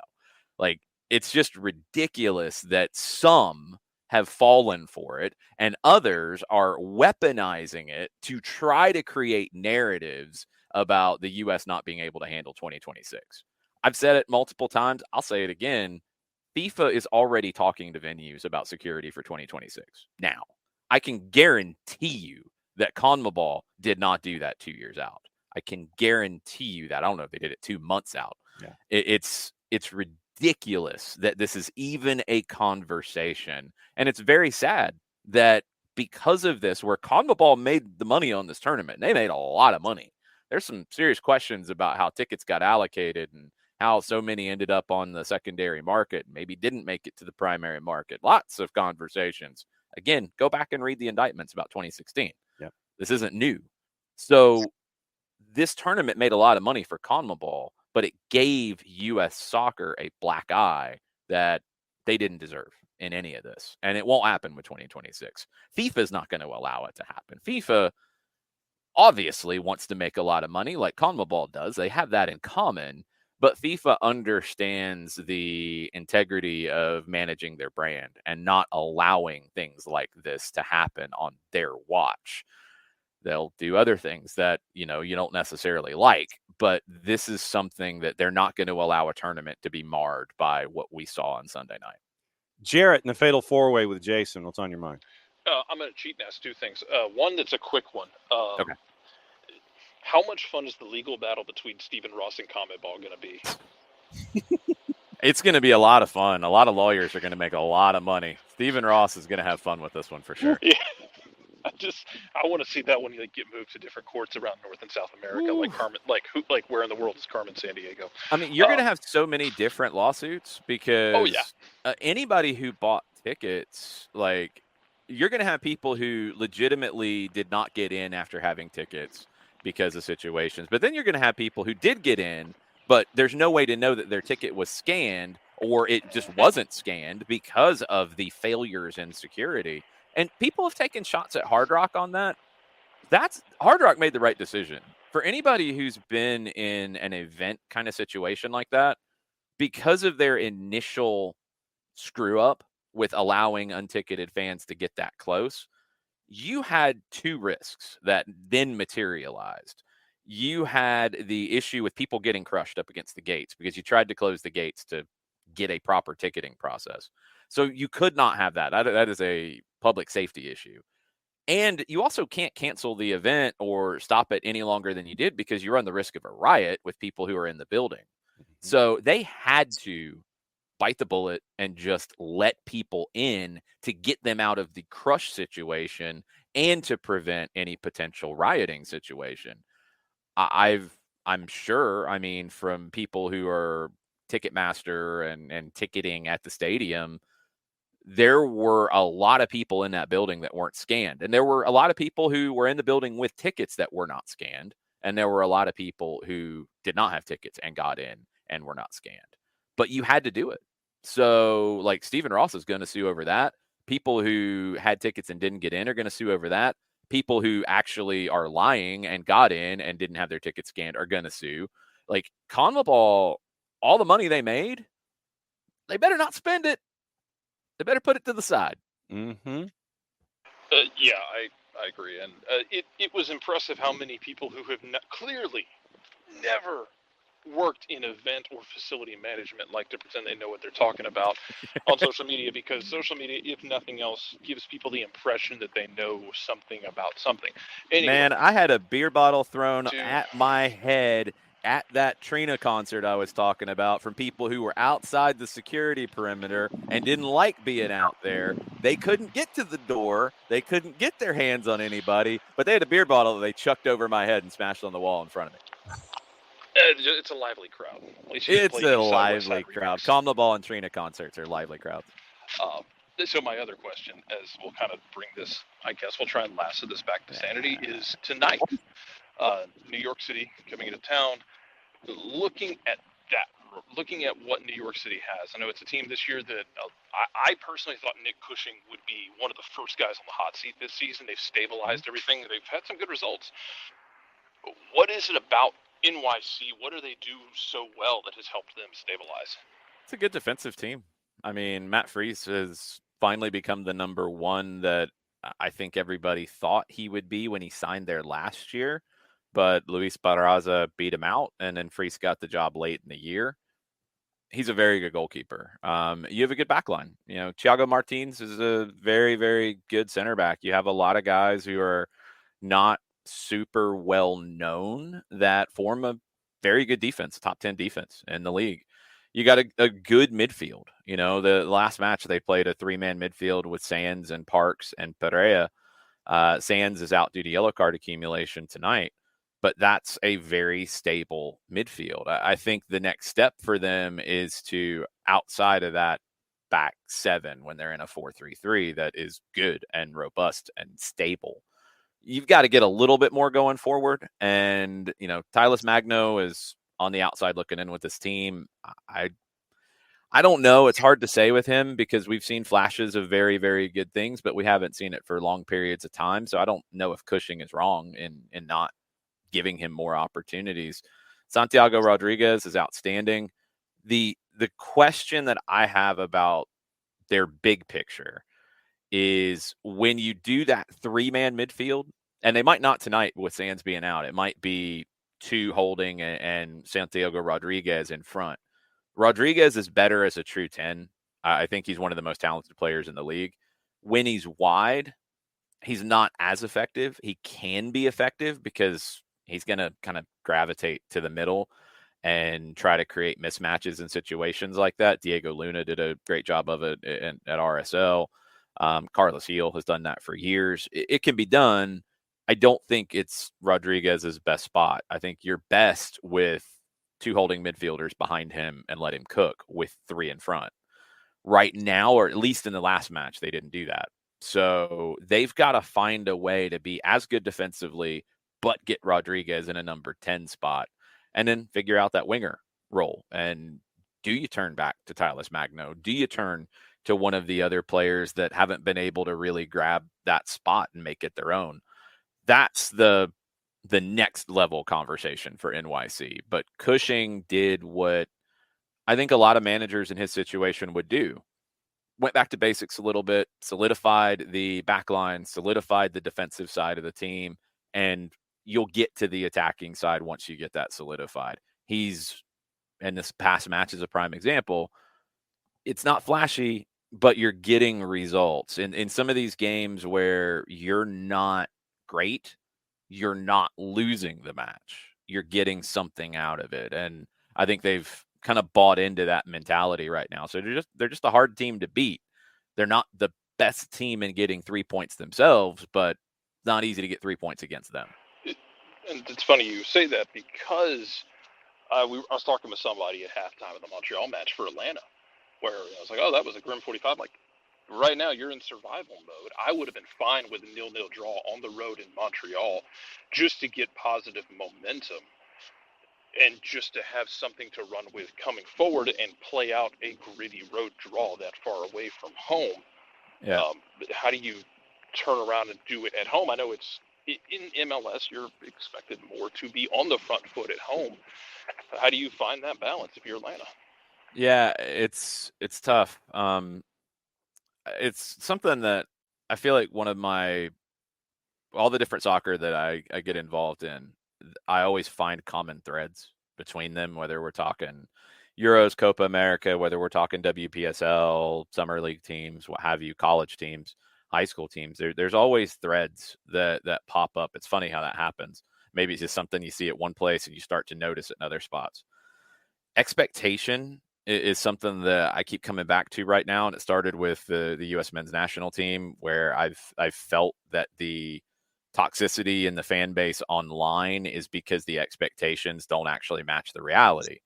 And your expectations have to be a little bit different for what Atlanta United can do at the moment. And you don't have to like it, but it's just a fact. When you're built around having a number 10 that is world-class in Thiago Almada, and he can find things for you, when you don't have that, you don't have another one of those guys on the bench. Nobody does. No team in the world would. So you have to find other ways, and they're in the process of finding other ways of creating opportunities. I think Rob Valentino, in that process, a little bit of the mentality I talked about with Cushing of let's get the defensive side right first. The RSL first half is one that I keep pointing back to. I thought they were so good, so organized, and showed a little bit of a roadmap of where they can be as they are currently constructed. You're not going to play through that 10 because you don't really have that 10. So how can you get results? How can you be a good team in this current setup? You can be tough to break down. And in that match, they were in that 5-2-3, 3-4-3, 3-4-2-1. Again, whatever you want to call it, it doesn't really matter. But they basically, I called it on the broadcast, an underlined W. So you had your line of 5, you had your 2 central midfielders in front, and you had your 3 forwards up high, your 2 wingers and a 9. What that did was, and I think this is the essential element of how you can get results right now, is you become difficult to play through with that. Now you got to deal with the wings, and your wing backs are going to have to really do good job in 1v1 situations. But you don't let teams play through the middle. You make them go wide. That RSL game, you blocked because of that W shape up high. You blocked the passes through to Andres Gomez, to Diego Luna, to Crooks, to Arango. You made it difficult for RSL to find them. And you got RSL frustrated. They started to turn the ball over, and you got opportunities. Your goal comes off of a turnover in the corner. The counter pressure as that next step. So you become difficult to play through. You get a team a little wobbly, a little shaky. Then you can ratchet up that higher pressure, create turnovers, and where you're not able to create opportunities with a wizard on the ball like Almada was, you create them by turning teams over in vulnerable spots. This team can do that. And then they can do the things in the attacking half that they do have ability to do. They're good at crosses. Rios is a crafty number 9. Silva and Saba are 2 guys who can win 1v1 battles and get to goal and create opportunities for others or for themselves. Those are things that can happen. You're just missing that 10 that you play through. So you've got to find another way. I think it starts with being hard to play through and then turning a team over in their attacking half and getting to goal quickly. If that becomes your playmaker, that's what you have to rely on. And I think this team can do that. Now, to flash forward to tonight, no Noah Cobb, no Stian Gregerson, you're in a little bit of a numbers battle at center back. So it might be harder to play 3 center backs. You have Efrain Morales, you have Matt Edwards who can play center back. He hasn't played it at home at the Benz. So are you ready to do that? Are you ready even for Edwards to be the reserve center back in case, Abraham, Williams, and Morales in that situation would have to come off? Do you play Edwards as a wing back and move Ronald Hernandez to a center back, which we have seen lately? Do you look at that kind of a setup? Or do you have to do the reverse, like I talked about with NYC last match, where they played 3 central midfielders? You've got the midfielders to do that. You have Sleesh, you have Muyamba, you have Fortune, you have McCarty. Do you play 2 center backs with 3 central midfielders in front, or do you play 3 center backs with 2 central midfielders in front? Either way, you can still be that same personality of hard to play through the middle. It's just aligned a little bit differently. Make teams have to go wide, which is lower percentage. Just don't let them come inside at that point. And the most important thing for me in terms of getting results right now is turning teams over in the attacking half and getting to goal when they're not set. That's how this team can create opportunities. Nick, one more from you before I ask about tonight's ref crew for Jason. I don't even have a question. It's more about to me, all I want to see tonight is a fight. Yeah. Just show me a fight. I'm not even asking for a win. Just like go Rocky mode. Just go the distance. That's all I want to see. Just if you want me to be engaged and entertained, be surly. Mm-hmm. We've seen it time and time again in this league, right? How many times has Atlanta United had a full roster, weapons ready to go, and then some team that looks like they're completely on the ropes comes in and puts on some kind of crazy concrete performance and pisses everyone off. That's what I want to see tonight. Piss off New York, piss off the broadcasters, not present company not included. Yeah, I won't be pissed off in that. And just go the damn distance and get me a fight. That's all I want. I think in that regard, Atlanta United's done a good job of that all season long. This isn't a team that's rolled over. This isn't a team that's been a soft team in the big picture of a fight. They could have gotten some out of the Montreal game. They have had opportunities. They've scored goals late. They have stayed in games. The RSL game's the outlier, and 3 of the goals come from dead ball situations. Run of play was a very different game. They've had that. I'd like to see them go to the next level because it's been a little bit of a recurring issue over the years. The team has been soft in areas, and I know it sounds weird to say like they're fighting and they're working hard, but they're soft. Like it's 2 different things. And I think the point to make here is you look at how much they run. You look at the pure like running and sprinting and intensive run statistics, which are measurements of work rate. They're very high for this team. They have been all year long. You look at getting late goals. You look at not giving up in games. You look at those things. This team has done that all year long. They've done this for years. It's those little moments of where a team is starting to get physical against you. Deck somebody. A team is starting to break up your transition moments with cheap fouls or grabbing people. Get in their face. Don't let teams get away with that stuff. And then when they start to get transition moments, deck somebody. If that's what you have to do it. Those things are okay. It's a next level kind of fight situation is what I want to see. And if that means you're going to have a couple different times where NYC players want to get in your face and complain about a hard foul, so be it. So be it. These are things that this team needs to do. They have some players who I think need to show more in that area. These are guys who are not going to stop running for the team, but it's that kind of fight that I think is the next element to it that I would like to see more of. Crew tonight for this match from our friends at Pro. Lucas Zapala is the man in the middle. AR's Gianni Facchini and Kevin Locke. Alyssa Nichols is your fourth. David Barry, a familiar name for VAR, is back at VAR tonight. Joshua Patlack is your AVAR tonight. I know. Do you still have your book about refs and stylistics and things like that? No, it got all messed up the first part of the season. So some of those numbers of the historical side of it aren't there. Spala's a guy who's been fine. He doesn't stand out to me as anybody who's been an issue. On the Crew, I would like to see Alyssa Nichols start to get some centers in MLS because I think she's ready. I think she's the best young referee coming up in the United States right now. We've seen her in USL Championship when she did some Atlanta United games earlier in her career. And she manages a game well. She handles a game well. I think she has a good presence. She's somebody that I'm glad to see her getting fourth official assignments. It's going to be time, and maybe it's going to be next year for her that she starts to get some center spots. I think she'll do a really good job. Broadcast plans tonight for you and Mike and the Crew at 92.9. 6:30, Five Stripes Countdown, 7:40 kickoff. Abe and Garrett got you on Countdown. Mike and I got you at kickoff, 92.9 The Game, the Odyssey app.